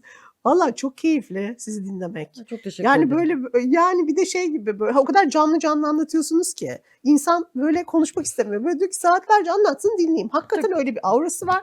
Öğretmen olmak böyle de bir şey zaten anladığım kadarıyla. Yani Evet. ben burada böyle öğrenci olarak dinliyorum sizi. Çok Hakikaten teşekkür ederim. Estağfurullah. öğrenecek çok şey var. Genetik çok iyi. Anneniz, babanız yani iyi ki gerçekten varlar. Ellerinden öpüyorum annenizin, babanızın. Ne kadar kıymetli Çok seviyorlar evlatlar. seni. Bu Ay, arada ay, söyleyeyim, ben de çok da onları- izliyorlar, takipçi Ay, yani. ikisi de. ben öpüyorum kocaman gerçekten ikisini de.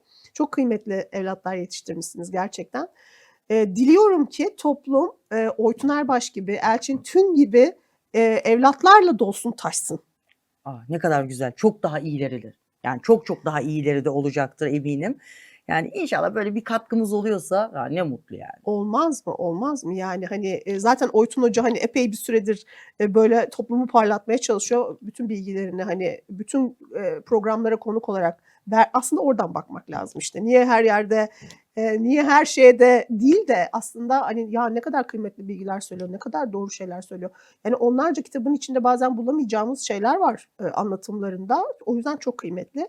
Biz ondan bir tane daha bulduğumuz için Çok teşekkür çok ederim. şanslıyız gerçekten. Çok teşekkür Bunun ederim. kıymetini bilelim arkadaşlar.